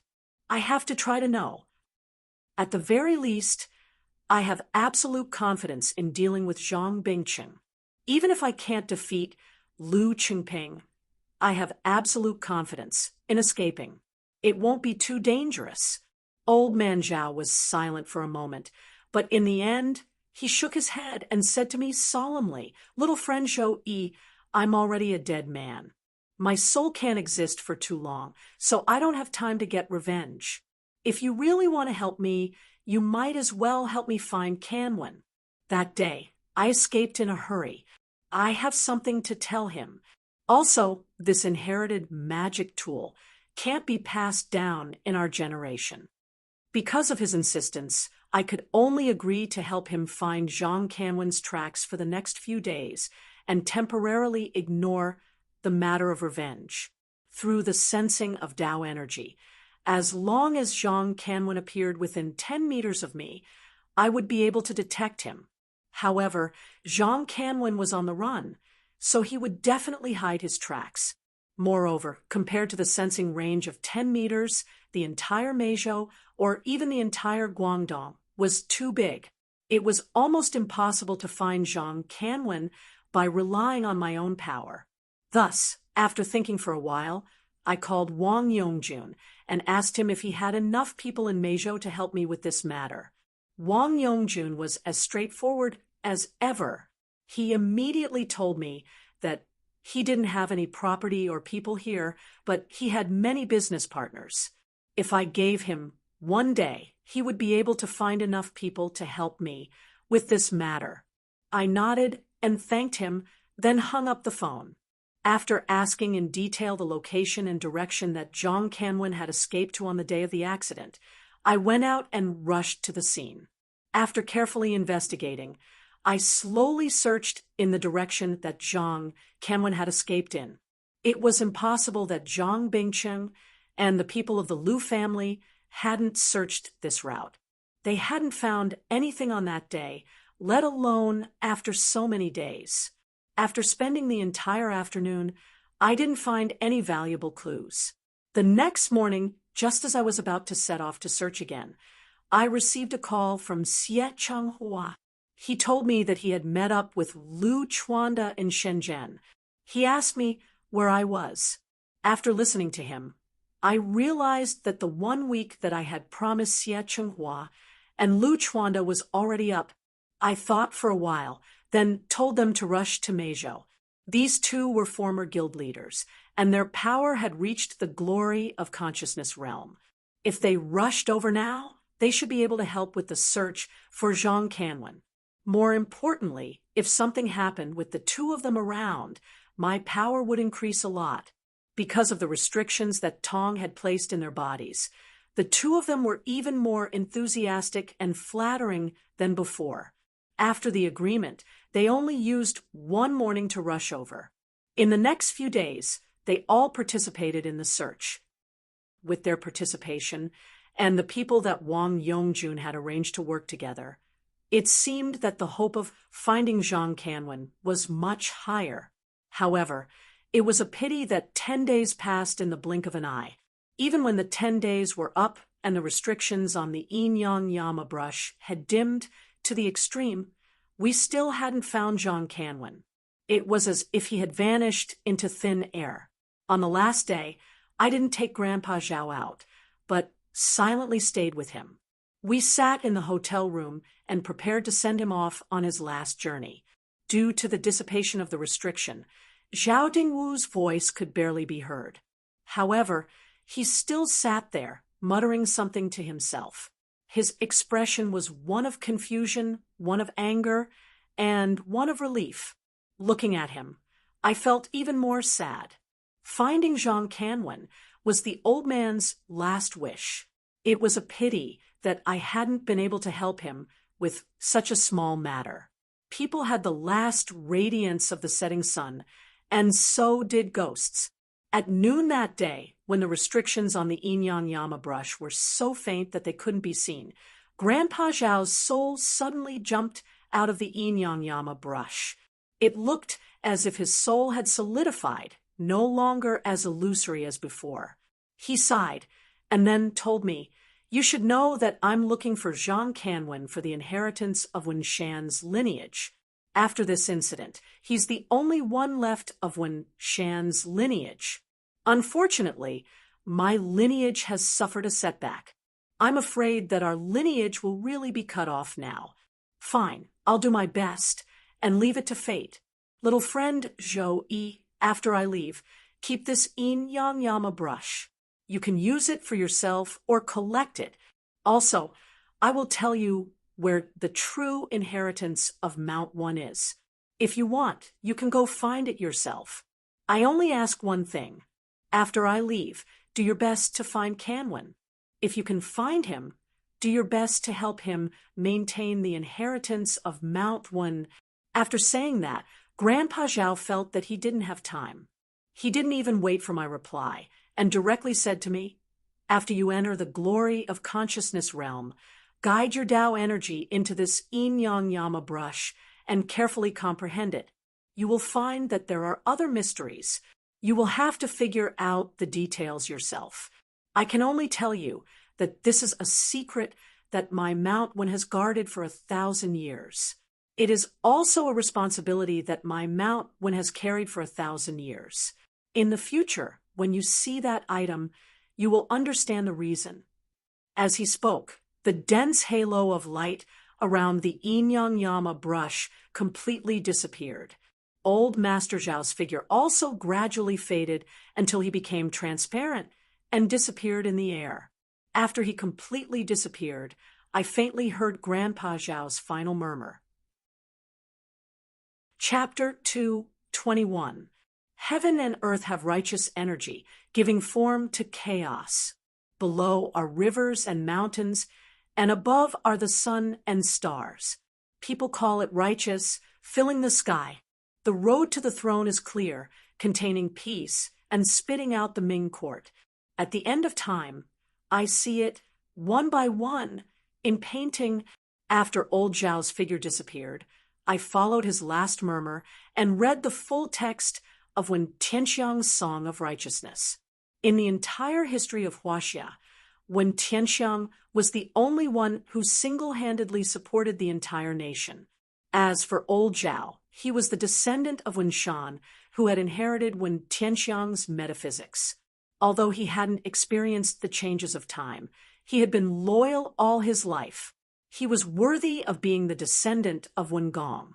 Not only had he inherited Wen Tianxiang's metaphysics, but he had also inherited Wen Tianxiang's righteous energy. Standing in the narrow room of the hotel, I bowed deeply to the dimming yin-yang yama brush. When I lifted my head, my eyes were cold. Since ancient times, heroes didn't have a hard time dealing with beauties, but with villains. Old Zhao had worked hard his whole life. He had gone through many trials and tribulations. All he wanted was to maintain the inheritance of Wen Shan. According to him, when Wen Shan's branch was hit hard, the entire southern metaphysics world had lent a helping hand. They had helped Wen Shan get through the crisis. However, no one had expected that Wen Shan's branch would be destroyed by Zhang Bingcheng, one of their own. Although Zhang Kenwen had escaped, where could a heavily injured and dying person escape to? After more than 10 days of searching, perhaps old Zhao still had hope when he left. However, I knew how cruel reality was. Zhang Kenwen had most likely met with misfortune. I sighed and held the yin-yang yama brush in my hand. I recalled what old Zhao had said before he left. He had said that he would give me the yin-yang yama brush. However, it was the inheritance of Wen Shan's branch. How could I dare to take it for myself? After thinking for a while, I called Xie Changhua, Lu Chuanda, and Wang Kuan over. I arranged for them to continue searching for Zhang Kenwen in Meizhou and the surrounding areas. It would be best if we could find Zhang Kenwen's whereabouts. I will return the yin-yang yama brush to him and do my best to help him rebuild the Mount Wen lineage. If I really can't find Zhang Kenwen, I'm not a pedantic person. I'll take the yin-yang yama brush for my own use, but at the same time, I'll also promise Lord Zhao and his 2 disciples that I'll kill Zhang Kenwen to comfort their souls in heaven. Zhang Bingcheng is only a quasi-meridian talent, and his strength is only in the early stages of glory of consciousness. His strength is not much different from Chairman Su, Xie Chenghua, and the others, and they are all at the weakest level of glory of consciousness. Even without Tong Tong and Xie Chenghua's help, I alone have the strength to fight him. It was better to take revenge as soon as possible. Moreover, the Lu family was here as well. Although I don't have the strength to go to Beijing to find Lu Jinyang and challenge the entire Lu family since they came to Guangdong, they can't blame me for collecting some interest. As I arranged for everyone to continue searching for Zhang Kenwen, I went alone to the Meizhou branch. I quietly waited at the entrance for an entire day. In the evening, I saw a person in the middle stage of the pressure point realm come out from inside. So I quietly followed him. When I arrived at a secluded place, I casually used a binding talisman to restrain him and brought him back to the hotel I was staying at. A person in the middle stage of the pressure point realm was enough to hold the position of a director or vice chairman in any of the metaphysics branches. After a series of interrogation, this person very quickly revealed Zhang Kenwen's residence address and his whereabouts over the past few days. According to what he said, Zhang Kenwen rarely appeared at the Meizhou branch. It was only 10 days ago that he and Lu Qingping came to the branch and gathered all the members of the Meizhou branch to investigate the relationship between Zhao Dingwu, Zhang Kenwen, and the others. After the Lu family killed the Mount Wen lineage, they didn't hide their tracks. Most of the people in the Meizhou branch knew of Lu Qingping and the others. Calculating the time, his investigation was most likely triggered by me killing Lu Zifeng and rescuing Lord Zhao. I didn't know if his investigation would lead to me or not, but it didn't matter. The Lu family and I were mortal enemies. It didn't make a difference whether or not it was one more thing. Apart from this, Zhang Kanwen appeared again yesterday. This time, he was alone. After arriving at the Meizhou branch, he gathered over 10 people in the pressure point realm and set up a spirit summoning array in the Meizhou branch. The spirit summoning array was originally very simple. Even when I hadn't reached the Earth Master realm, I could still rely on some metaphysics tools. With Zhang Kanwen's cultivation, he only needed a talisman to summon a soul.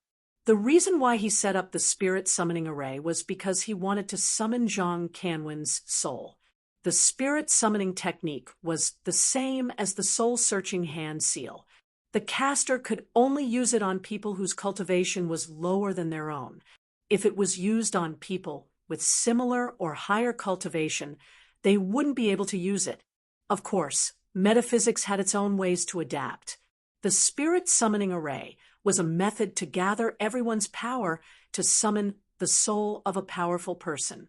Zhang Kanwen was at the middle stage of the glorious memory realm. On Zhang Kanwen's side, Lu Qingping, who was the strongest, was also at the same realm. It was impossible to use the spirit summoning array on him.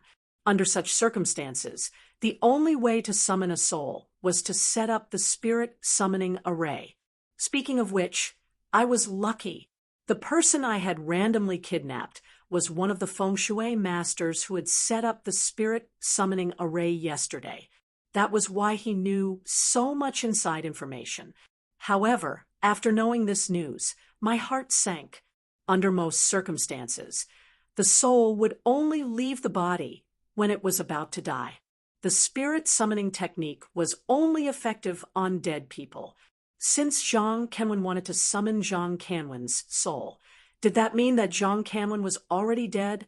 Before I could figure it out, the person told me that the spirit summoning array had been set up for an entire day, but in the end, it failed.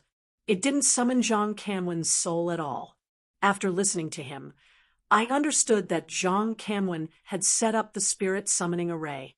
Although it was called the spirit summoning array, it was actually to confirm whether Zhang Kanwen was still alive or not. If he couldn't summon his soul, there were only two possibilities. Either Zhang Kanwen's soul was imprisoned somewhere after his death, or Zhang Kanwen wasn't dead yet. Moreover, considering the fact that Zhang Kanwen had escaped from their ambush, it was more likely that he was still alive. After understanding this, I felt much better. As long as he was still alive, everything was fine. At first, I just wanted to get Zhang Kanwen's address so that I could secretly attack him. I didn't expect to get a surprise. After restraining the person again, I sat on a nearby chair and frowned, contemplating. If Zhang Kanwen wasn't dead, should I put aside the matter of taking revenge and try my best to find Zhang Kanwen before Zhang Kanwen? After thinking about it, for a while, I shook my head. Searching for people was too random. Even if I tried my best to find them, it was hard to say what the result would be. In order to ensure Zhang Kanwen's safety, I should make a move on Zhang Bingcheng as soon as possible. As long as I killed Zhang Kanwen, it didn't matter if I could find Zhang Kanwen or not. He would be much safer. If Zhang Kanwen died, Lu Qingping would be the only outsider left. No matter what, he wouldn't be able to continue searching for Zhang Kanwen. However, there was a disadvantage to doing so, which was that it would easily alert the enemy. After Zhang Kanwen died, Lu Qingping might feel that he couldn't do anything and leave Meizhou. If that was the case, I could only put aside the matter of taking revenge on the Lu family. After careful consideration, I decided that it was more important to ensure Zhang Kanwen's safety. There was no rush to take revenge on the Lu family. Furthermore, Lu Qingping was in the middle stage of glorious memory and was also a prodigy of the Lu family. He might have some life-saving items on him. In a situation where I wasn't fully prepared, it would be too difficult to kill him. After confirming it, I rested for a bit before heading to Zhang Kanwen's house.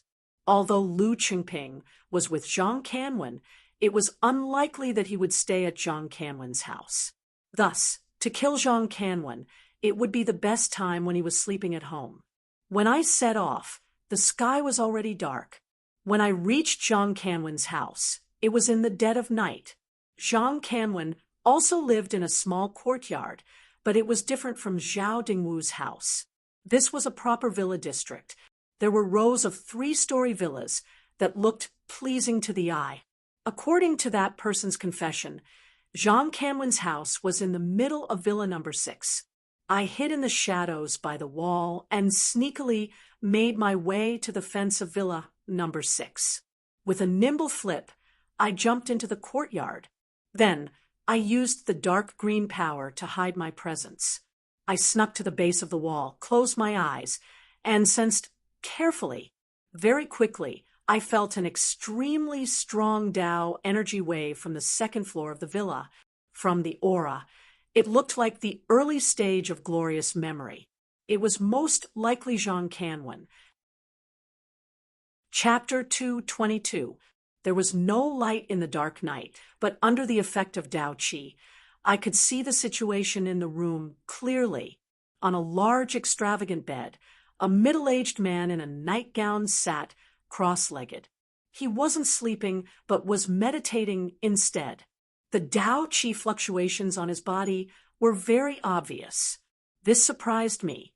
Zhang Bingqing's talent was extremely poor. He was barely at the early stage of glory of knowledge. He couldn't even compare to his nephew, Zhang Canwen. Up until now, he was only half dead in his position as the president of the Meizhou branch. I thought that people like him would have no desires and just eat and wait for death. I didn't expect him to be so hard-working. He was sitting alone on the bed in the middle of the night and cultivating. However, it made sense. If he really had no desires, he wouldn't have colluded with the Liu family and attacked his fellow sect members. However, it was impossible for me to launch a sneak attack.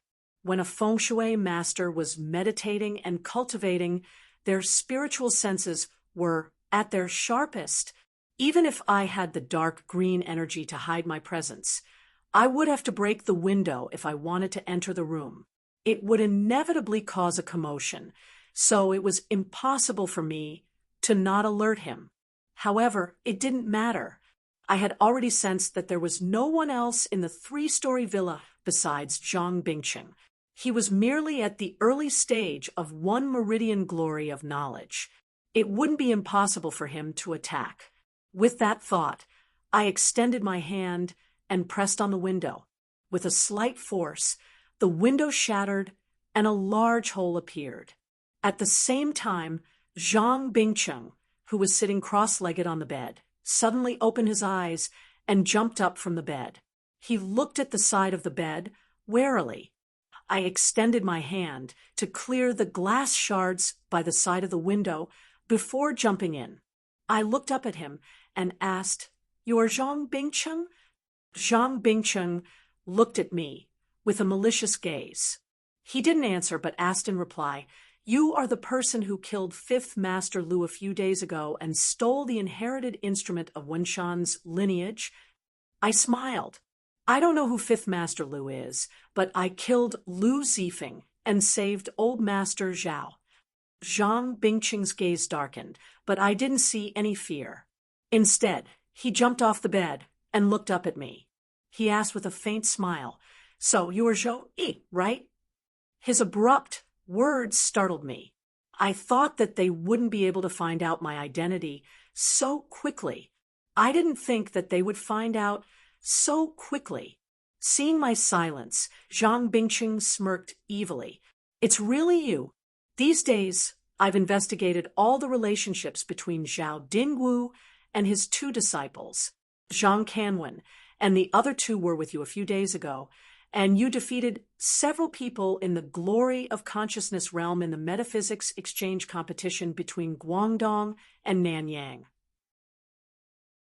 However, Zhang Bingqing was not a complete weakling. As his body was pulled back, he formed a seal with his hands and took a step forward.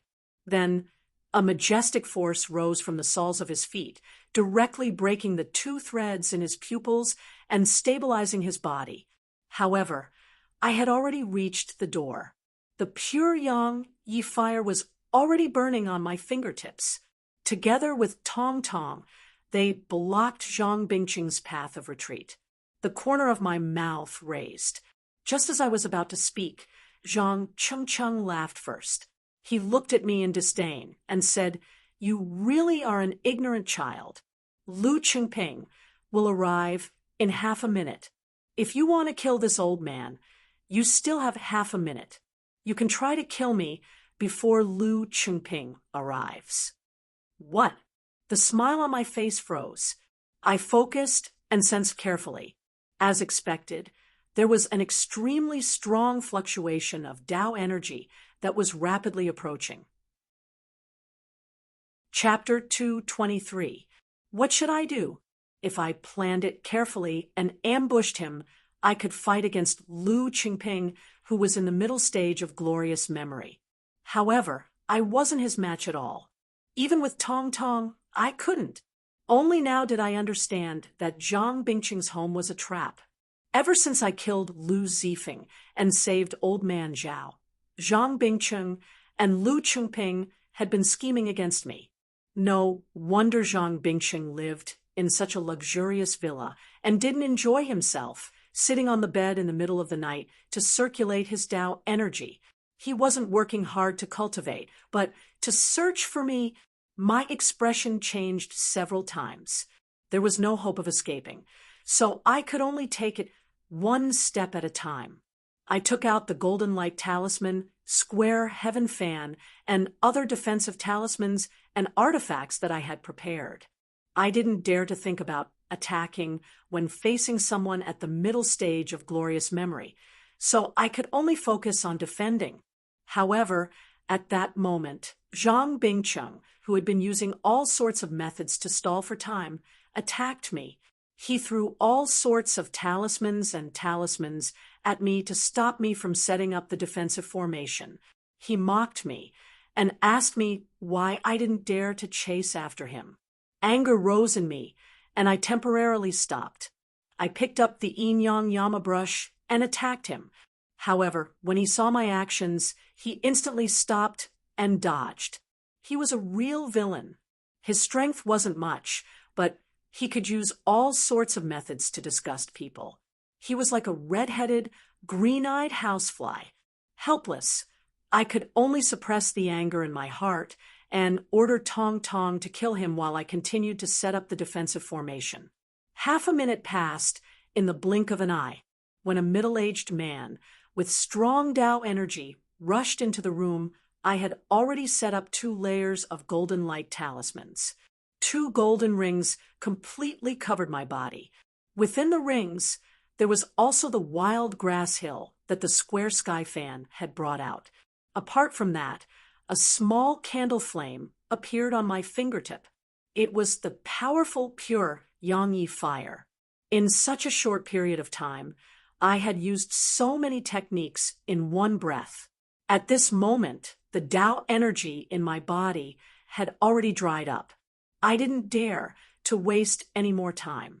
I held the jade bracelet tightly in my hand and desperately absorbed the true dragon's energy. Only then did my pale face regain some color. As for Zhang Bingqing, although he was not very strong, he was still the successor of Wen Shan's bloodline. He had all kinds of tricks up his sleeves. Tong Tong gave it his all, but was still unable to kill Lu Qingping before he arrived. At this moment, we no longer had the chance to kill him. I quickly called Tong Tong back and told her to hide with me behind various defensive measures to recover the power that we had previously consumed. Although the amount of yin qi she had consumed was not much when facing Lu Qingping, every bit of energy she had would increase her chances of winning. Of course, I wasn't talking about killing him. At this moment, I didn't dare to have such an illusory thought. My so-called chance of victory was just to escape from these 2 tonight. Just as I was desperately trying to recover my Tao energy, Lu Chengping was not in a hurry to attack me. Instead, he looked at me with interest and asked with a smile, "You're Zhou Yi, who has a grudge against Xinyang. Not bad.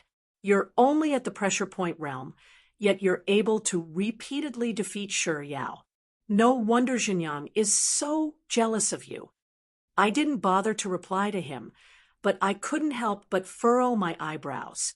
It was true that Lu Xinyang was jealous of me, but he was also a member of the Lu family.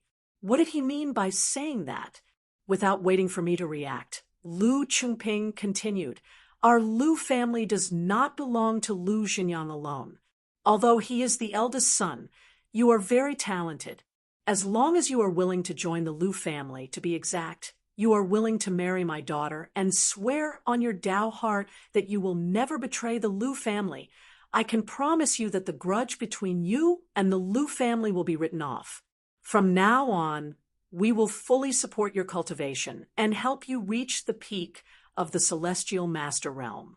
Little friend Zhou Yi, what do you think?" His reaction was far beyond my expectations. Furthermore, it didn't seem like he had said it on the spur of the moment. It was more like he had planned for this long ago. It seemed that the relationship between the branches of the Lu family was rather tense. At that moment, my Dao Qi had recovered slightly.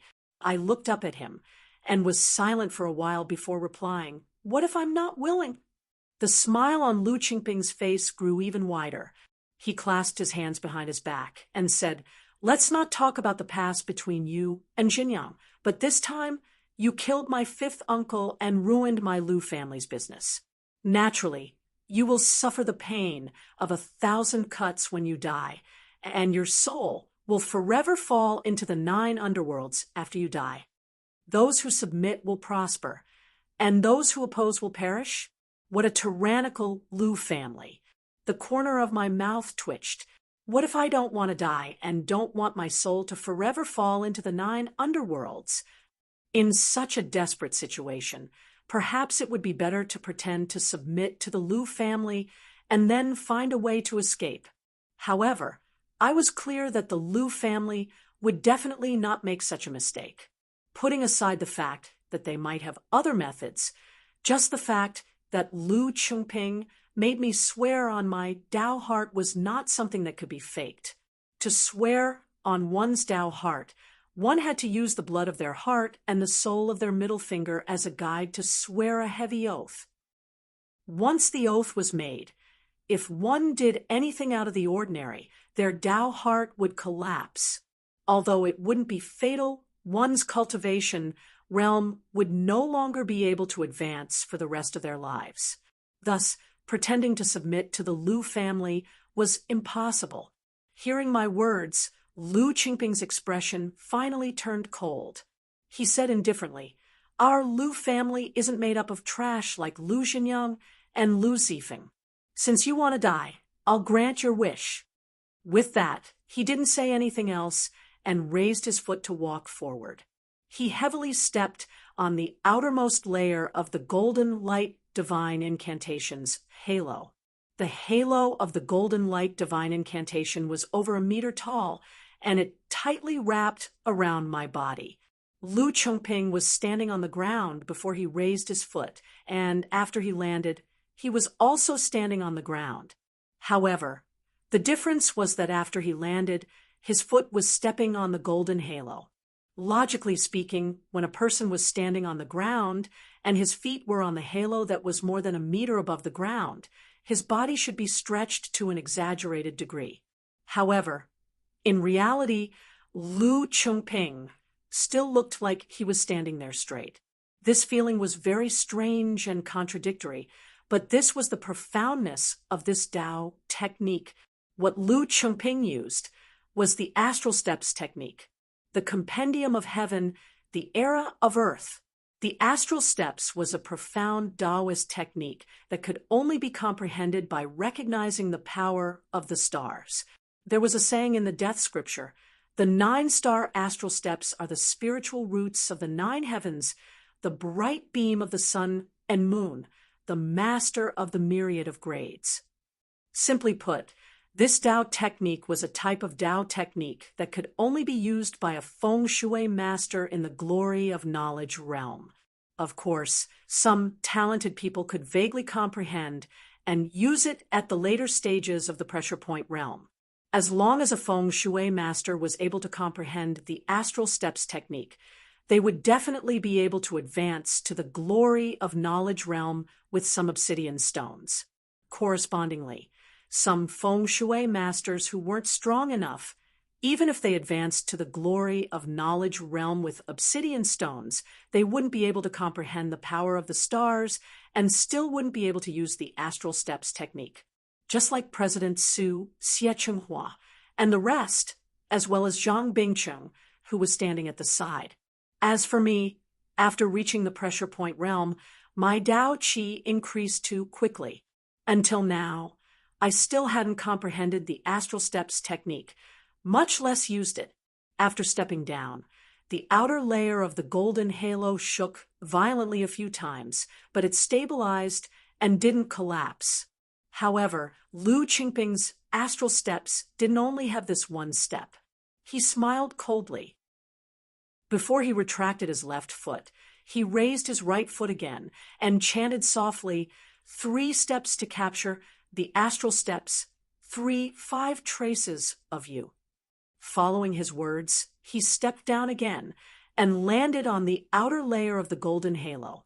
This time, as his right foot landed, the golden halo let out the sound of metal colliding and collapsed in the blink of an eye. Golden light flashed and directly dissipated, as if it had never appeared in the first place. Golden light Godspell, 1 out of 2. My expression was solemn. I flicked my finger and the pure Yang Yi fire on the tip of my finger landed on the remaining golden halo. In an instant, a faint red flame covered the entire golden halo. Although the pure Yang Yi fire was an offensive spell, the spell was dead while the person was alive. After the 2 god spells were combined, the defensive power increased tremendously. After doing all that, I took out the remaining golden light talisman on me and guided the Dao Qi to form another golden halo that covered the surface of my body. Originally, I had the intention to fight against Lu Qingping, but after seeing his astral steps, I gave up on such unrealistic fantasies. The only thing I could do now was to rely on the true dragon bloodline's powerful recovery abilities to drag things out. Only then would I have a chance of survival. Unfortunately, I had underestimated the power of the astral steps technique. After Lu Qingping took his second step, he chanted softly again. Heaven and earth intersect. 5 elements choose wonder. After chanting, he lifted his feet again. This time, he didn't take 1 or 2 steps, but 5 steps in one go. The first 4 steps were on the golden halo that was covered in a faint red flame. I thought that the combination of the 2 god spells would be able to delay him for a few minutes, but I didn't expect that the flame halo would instantly dissipate under the 4 steps. However, Lu Qingping didn't stop. His last step carried the power of the previous 6 steps. He stomped heavily on the weeds that I had been protecting. The square sky fan that had been able to stop the Jing ghost for a few minutes didn't even last for a second. It collapsed under Lu Qingping's stomp. The power of Lu Qingping's final step hadn't been completely neutralized yet. The remaining power still charged towards the gold light divine incantation that I had just cast. The golden halo around my body shook violently, causing my body to shake. A trickle of blood flowed out from the corner of my mouth. When he finally stopped, I couldn't help but laugh bitterly. Previously, I had consecutively defeated many glory of consciousness cultivators from the Nanyang sects, and then killed Lu Zifeng. Even Zhang Bingcheng wasn't my match, so I couldn't help but look down on glory of consciousness cultivators. However, after meeting Lu Qingping today, I realized that glory of consciousness wasn't as weak as I had imagined. Chapter 224. The sudden change caused the originally tense atmosphere to calm down. Lu Chengping and I didn't dare to act rashly and quietly waited for the arrival of that person. This also allowed me to heave a sigh of relief. At that moment, I was at an absolute disadvantage. No matter who it was, as long as it wasn't Lu Qingping's people, it would be beneficial to me.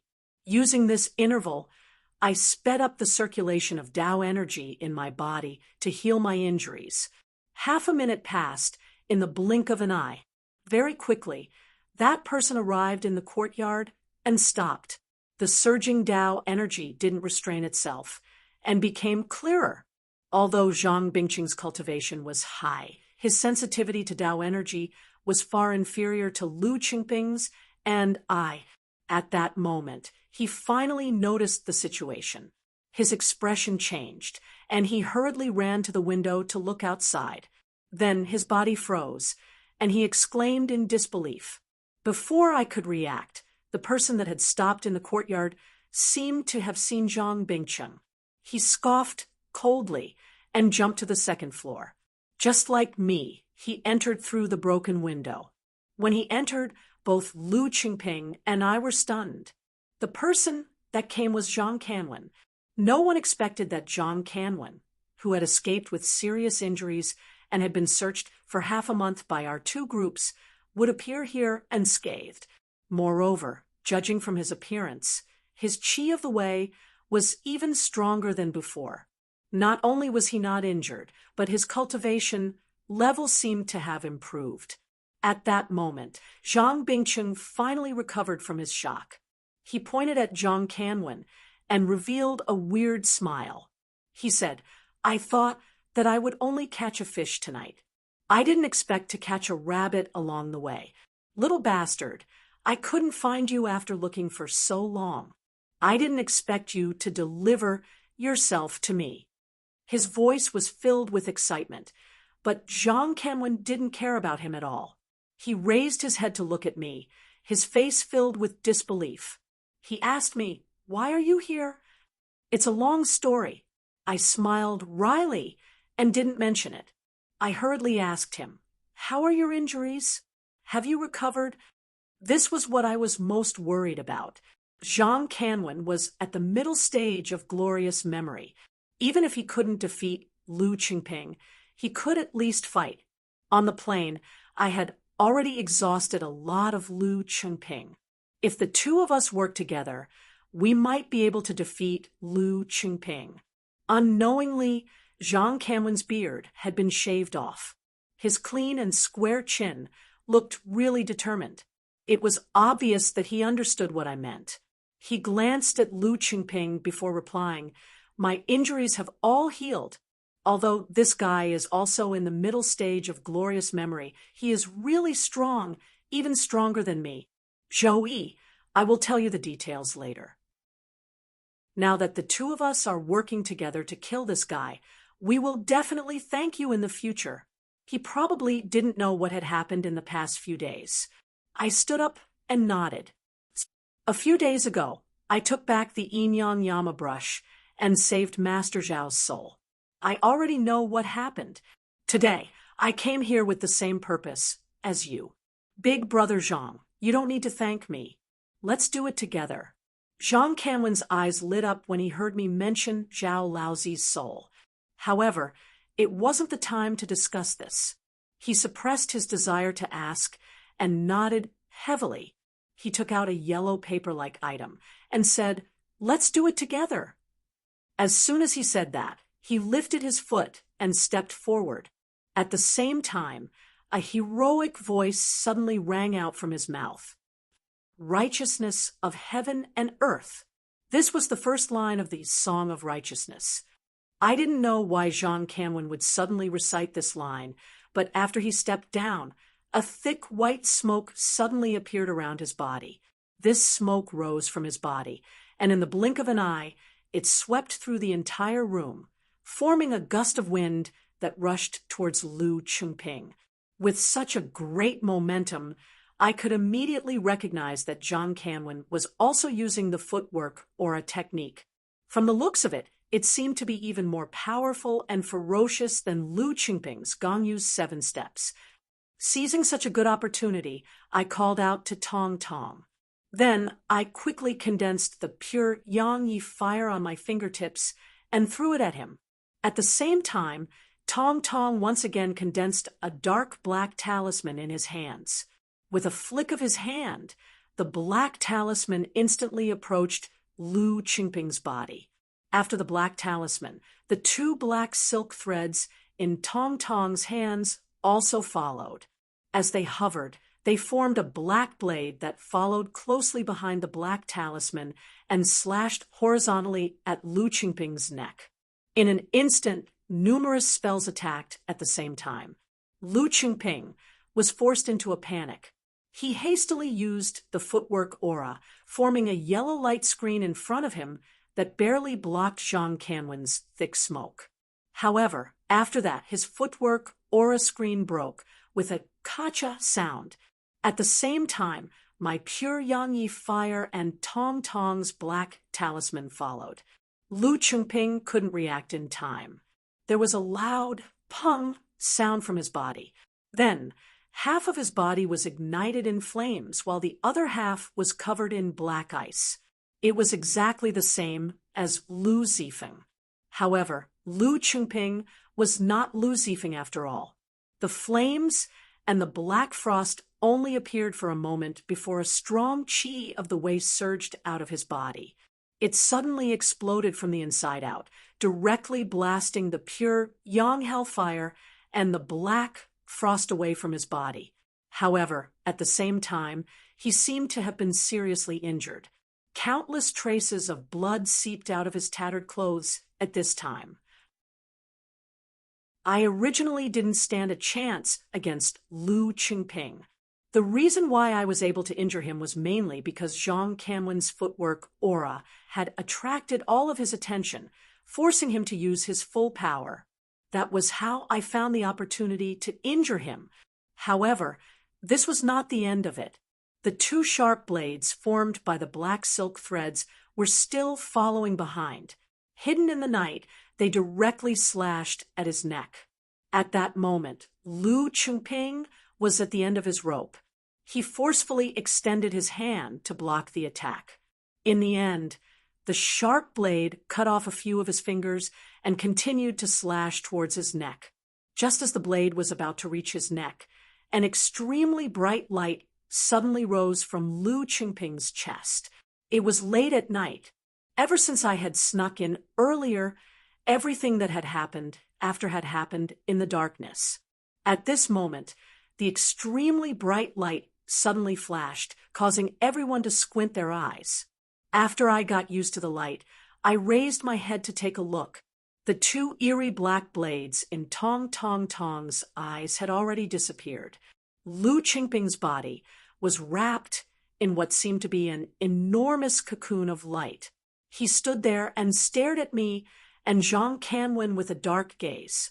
At that moment, I had already directed my Tao energy and all of the dark green energy in my body into the yin-yang yama brush.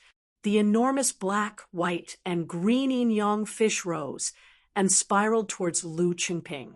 Strangely, Lu Qingping looked at the yin-yang fish and didn't move at all. He allowed the yin-yang fish to wrap around him. Even though I was only at the acupuncture 9 apertures realm, after adding in the dark green energy, the yin-yang fish's power was even greater than before. Even though it wasn't as strong as Lu Qingping and Zhang Canwen's footwork aura, it definitely posed a threat to those at the glory of consciousness realm. I had originally thought that the circling yin-yang fish would heavily injure him, but who knew that after being wrapped around by the yin-yang fish, the cocoon of light around his body was abnormally hard. No matter how the yin-yang fish tore at him, Lu Qingping stood there without moving at all. I was shocked.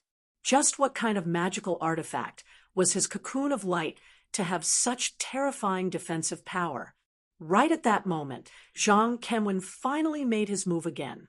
He took another step forward, and his heroic voice rang out once more. Chaotic bestowal manifold. Following that voice, numerous black, sesame-like particles suddenly appeared in the air. They flew up from all directions and charged towards Lu Qingping. They tore through the air and let out countless screeches as they smashed into the cocoon of light around Lu Qingping's body. This time, his cocoon of light finally changed. There were countless small holes densely packed on the surface, but Lu Qingping, who was standing inside, wasn't injured at all. He looked at us with a disdainful smile. Zhang Kanwen finally stopped and turned to look at me. We both frowned at the same time. Lu Qingping was a member of the Lu family after all, so he definitely had some unusual magical artifacts on him. It seemed that this cocoon of light was his life-saving technique. Even if Zhang Kanwen and I had the absolute advantage by joining hands from the current situation, we didn't have the ability to break this cocoon of light. Seeing that we had stopped, Lu Qingping opened his mouth as though he wanted to say something. However, right at that moment, Zhang Bingcheng, who had been standing next to us, suddenly jumped out of the window with the intention of running away. This person had chosen a good time. Zhang Kanwen and I had completely focused on Lu Qingping, so we hadn't noticed him. However, it was a pity that Tong Tong had been standing not far from him. After he jumped out of the window, Tong Tong didn't wait for my order. He turned into a ray of light that directly flashed out of the window. He waved his hands. He didn't even follow outside the window, and the black thread in his hands directly captured Zhang Bingcheng. When he returned, his face didn't have the arrogant and resentful expression from before. Instead, he wore a pitiful expression as he begged Zhang Kanwen for mercy. Without waiting for him to speak, Zhang Kanwen casually waved his hand with an expression of disgust. His qi directly sealed his mouth and nose so that he couldn't make a sound. At that moment, Lu Qingping finally spoke. He didn't have a shred of fear as he stared at Zhang Kanwen and said, "Half a month ago, you weren't my opponent. Now, your power has surpassed mine. No wonder Uncle sent me to Meizhou to steal your Winshan's inheritance. It seems that your Winshan's inheritance isn't ordinary." After saying that, he turned to look at me. He snorted coldly and said, "I miscalculated today, but I've offended the Lu family. We will meet again one day. See you then." After saying that, he slowly stood up. Just like Zhang Bingcheng, he walked to the window and jumped out. This time, Zhang Kanwen and I stood there. Neither of us made a move, and we just watched as he escaped. If I had come earlier, I might have been able to help. In the end, I was delayed for a few days. Hearing what I said, Zhang Kanwen's expression became solemn. He shook his head and said, "Brother Zhou, don't say such things. You came from far away to save my master's soul and take back my sex-inherited magical tool. You already owe me a great favor. Don't blame yourself." When he mentioned the inherited magical tool, I recalled the yin-yang yama brush that I still had with me, as well as the last words that Lord Zhao had left behind. I quickly told Zhang Kanwen about these things. However, I didn't mention that Lord Zhao had given me the yin-yang yama brush to use. I only took out the yin-yang yama brush and handed it to Zhang Kanwen. Unexpectedly, Zhang Kanwen shook his head and said with a smile, "I know my master very well. He has been in the mortal world all his life, so he knows the ways of the world the best. When he entrusted his daughter to you, he even told you the secret of this Dharma artifact. He must have promised to let you use this Dharma artifact." Originally, I didn't mention this to avoid awkwardness, but I didn't expect Zhang Kanwen to guess it so quickly. I smiled embarrassedly and said, "Lord Zhao did say that, but he must have been worried that I wouldn't do my best to find you. That's why he made such a promise. You can't take it seriously. Since this is your Mount Wen's magical tool, it's best for you to keep it safe." Zhang Kanwen shook his head and lowered his head to look at the yin-yang yama brush. He sighed and said, "This is Wenfei's magical tool. Last year, I heard him say that you used this magical tool better than he did. At that time, he sighed and said that if this wasn't his sex-inherited magical tool, he would definitely give it to you to use. I'm sure that's what he's thinking right now. If that's the case, you should accept it. How can I do that? I immediately became anxious. Lord Zhao's last wish was to revive the Mount when lineage. Without this inherited magical tool, how can we revive it? Zhang Kanwen smiled and waved the ancient book-like magical tool in his hand. He said, "My Mount Wen lineage has more than one inherited magical tool. Relatively speaking, the Song of Righteousness ancient book in my hand is both a cultivation technique and a magical tool. Moreover, it was personally written by our ancestor, so it's more important to my Mount Wen lineage. This ancient book is enough to revive the lineage. Moreover, my master viewed the revival of the lineage as more important than the heavens. If this yin-yang yama brush could decide the revival of the lineage, do you think my master would tell you to keep this magical tool before he died? Don't say anything more and just accept it." I couldn't refute his words. After pondering for a while, I smiled and said, "All right, I'll accept it." However, Lord Zhao said that this book hides the secret that your Mount Wen lineage has guarded for thousands of years. If I discover anything in the future, I'll definitely tell you. Zhang Kenwen didn't mind. He nodded and stood up. He picked up Zhang Bingcheng from the ground and asked, "Where's Grandpa Zhao buried?" He wanted to go to the grave and kill Zhang Bingcheng. Then he could offer sacrifices to Grandpa Zhao's spirit in heaven. I told him the address of the cemetery we went to that day. Zhang Kanwen nodded at me and asked for my address in Meizhou.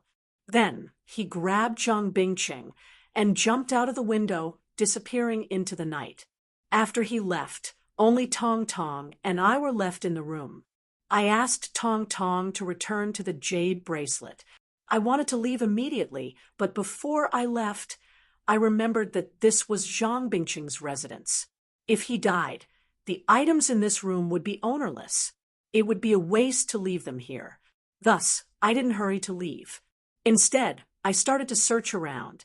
Soon, I found a large amount of cash, jewelry, and two strange-looking magic tools in the room. I didn't use the jewelry, so I just left them here. As for the cash, I took it with me. Although it was a worldly item, geomancy masters were also human beings. Many things couldn't be separated from these items. Apart from that, I was more interested in the two oddly shaped magic tools. One of them was the withered Wintersweet magical tool that Zhang Bingcheng had just used. I didn't know its name, but I could guess that it was a magical tool used by Lord Zhao's master, Zhang Kanwen's grandfather, Xueme Daoist Zhang Wenyuan. I thought that this magical tool wasn't ordinary. However, after looking at it for a long time, I didn't find anything special about it. I simply put it on my body. As for the other magical tool, it piqued my interest. From the outside, it looked like a small, archaic cauldron. It was about the size of a cigarette case and had an ancient design. Its color was dark, and it wasn't made of copper or iron. It was really heavy, but I couldn't tell what it was made of. What attracted me was the carving of mountains, rivers, and strange beasts on the surface of the small cauldron. In the middle of the carving, there were several curved lines that formed a character that looked like a seal script. I could vaguely tell that the handwriting was Liang, but that wasn't the most important thing. The most important thing was that, from the shape of the handwriting, it looked very similar to the three big words death scripture on the silk book that the Red Shadow had given me. The two should be in the same font. Back when I was in university, I had studied this type of writing in the death scripture.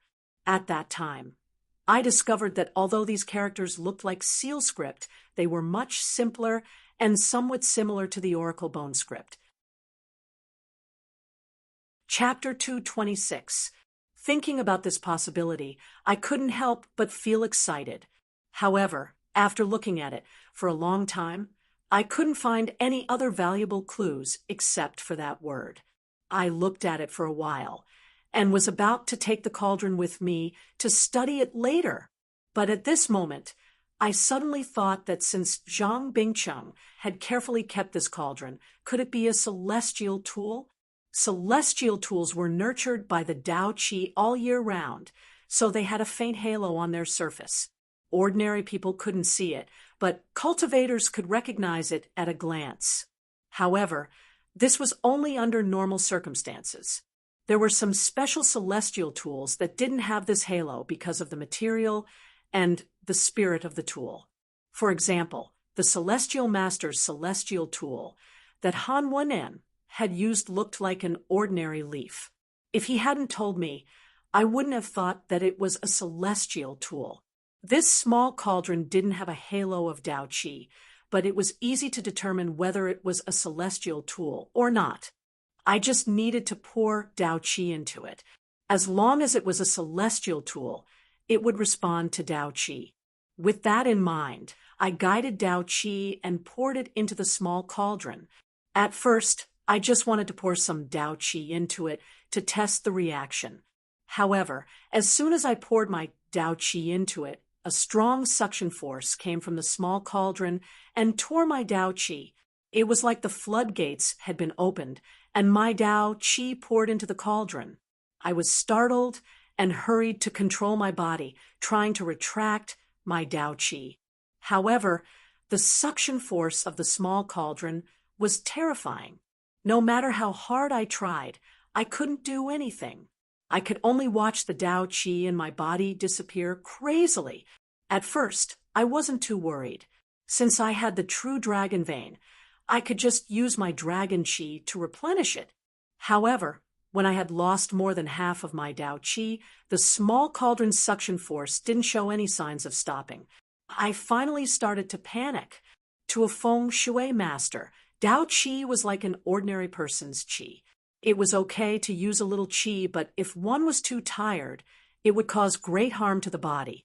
Moreover, Tao Qi didn't have a fixed value. When one's body was extremely tired, one's spiritual force and lifespan would turn into Qi to continue. In this way, one could even die of exhaustion. Tao Qi is the same. If this small cauldron continues to absorb it, it might even suck me dry. I was so shocked that I didn't have time to think. I quickly grabbed the jade bracelet and started to absorb the dragon energy from it. I quickly converted it into Tao energy to replenish my energy. Just like that, I replenished my Tao energy while madly consuming it. After close to half an hour, the small cauldron's suction force finally calmed down. It wasn't as fierce as before. I finally seized the opportunity to cut off the connection of the Tao energy and hurriedly threw the small cauldron to the ground. At that moment, my face was extremely pale. The 9 apertures Tao Qi in my heaven meridian had been completely used up. I had a splitting headache, and my body was extremely exhausted. I didn't even have the ability to think. The only instinct I had left was to grab the jade bracelet and close my eyes to crazily absorb the Tao energy. After an hour, the Taoist energy in my body was replenished. After it had circulated in my meridians for a full cycle, the discomfort in my body finally disappeared. When I opened my eyes again, I looked at the small cauldron in front of me and couldn't help but feel terrified. Based on the difference in power of a magic tool, the Tao energy required to use it would be different. Generally speaking, the more powerful the magic tool, the more Tao energy it would require. From the situation just now, this inconspicuous small cauldron could even be said to be a celestial master magic tool. After all, the magic tool had to be used. Generally speaking, activating the magic tool wouldn't consume too much of the magic tool. It would only consume more Tao energy in the process of using it, just like Han Wen'an back then. She was able to support the use of the leaf-shaped celestial master magic tool when she was only in the dragon-seeking realm. The current me had the cultivation of blocked acupoint 9 apertures. Moreover, when I was in the dragon-seeking realm, I had 5 light pillars of Tao Qi in my body. Even though I had reached the blocked acupoint realm, I naturally had more Tao Qi than others. Even so, the amount of Tao Qi required by this small cauldron was still not enough. This was simply unimaginable. Based on the amount of Tao Qi that I had consumed, a normal person in the 1-star glorious knowledge realm wouldn't have that much Tao Qi in their body. They would need to be at least 2 or 3 stars in order to reach that level. What was even more terrifying was that even though I had consumed so much Tao Qi, the small cauldron was still quietly lying on the ground in front of me without any reaction. It seemed that even after I had consumed so much Tao Qi, it was still not enough to activate it. I sat there in a daze for a long time before I bent down to pick it up and put it on my body, preparing to study it in the future. No matter what this small cauldron was or what kind of power it had, it wasn't something that I could control at the moment. Speaking of which, it was strange. Zhang Bingqing was only at the early stage of the One Meridian talent. How could he have such a terrifying thing in his hands? I couldn't understand it, no matter how much I thought about it. In the end, I could only guess that this item had been passed down from Wenshan's lineage. After all, Zhang Bingqing was Daoist Xuemei's youngest son. After the change in Wenshan's lineage, although old man Zhao had inherited the lineage, Daoist Xuemei might have secretly passed something to Zhang Bingqing before she passed away. After putting away the small cauldron, I immediately left the place. After returning to the hotel, I called Wang Kuan and the rest, asking them to stop their search and return to the hotel to meet up with me. For the next day, I stayed in the hotel to rest. On the second night, Zhang Kanwen finally appeared again. He looked even more exhausted than before, but he seemed to be in high spirits. He didn't mention how to deal with Zhang Bingqing, and I didn't ask. I just asked him if he had anything else to do. If he ignored me, he could come with me to Shenzhen. In the past few days, I had made up my mind. After everything here was settled, I would go back to Shenzhen and open a shop that dealt with metaphysical items and geomancy. Of course, I would let Xie Chenghua and Lu Chuan take care of the shop. I wouldn't stay in the shop, and I wouldn't let Zhang Kanwen stay there either. I had already experienced the Lu family's ruthlessness. I wouldn't give them a chance to find me. The reason why I had asked Zhang Kanwen to come with me was because I wanted him to leave Meizhou to relax. I didn't want him to be stuck in his hometown. Zhang Kanwen shook his head and told me that he only had 4 torn pages of the Song of Righteousness. Most of the remaining pages were in a secret place of inheritance in Wenshan's lineage. He wanted to go there and take out the complete ancient copy of the Song of Righteousness. This was what old man Zhao had told him when he had escaped from Zhang Bingqing's ambush. After taking the ancient copy of the Song of Righteousness, he would find a secret place to cultivate. He wouldn't come out for a short period of time. Since he had said so, I didn't force him. I just told him to be careful, and be careful of the Lu family's revenge. He shouldn't expose his whereabouts. Although Zhang Kanwen looked rough and boorish, he was actually very meticulous. I didn't need to tell him about it, as he understood it himself. However, he still nodded at me solemnly and gave me his phone number so that I could contact him. Then he bid farewell and left. It had been 2 days since Lu Qingping had escaped. I didn't dare to stay in Meizhou any longer. I immediately brought Wang Kuan, Xie Chenghua, and the others to leave and return to Shenzhen. When I arrived in Shenzhen, I went to meet Wang Yongjun and told him that I wanted to open a shop. Then I asked him to help me find a shop in the antique market. As soon as Wang Yongjun heard me, He waved his hand. There's no need to look for them. I have several shops that are suitable for me. Then he called his people and asked them to send me the information of several shops. After a while, I confirmed the location of the shops. It was in the antique and jade market in Shenzhen. It was a quiet and secluded place. Moreover, it was spacious with 2 floors, around 300 square meters.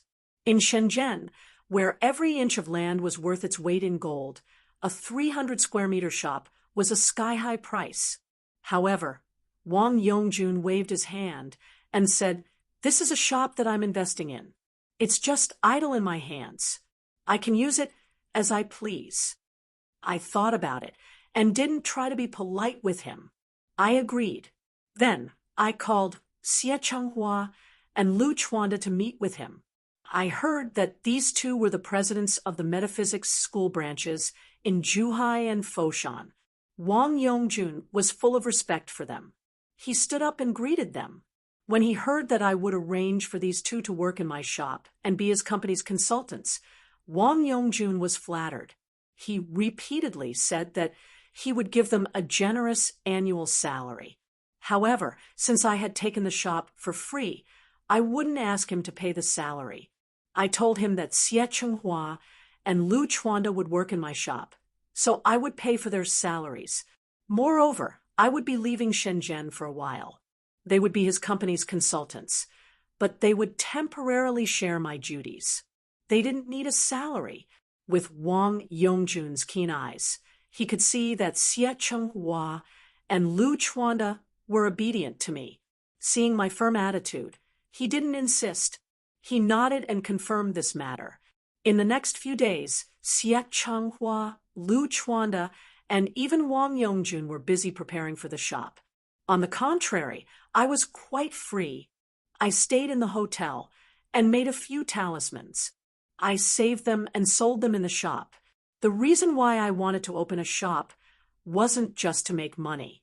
I wanted to settle Xie Chenghua and Lu Chuanda. Moreover, to avoid the Lu family, I had to leave Shenzhen. I couldn't let Wang Yongjun pay me for nothing.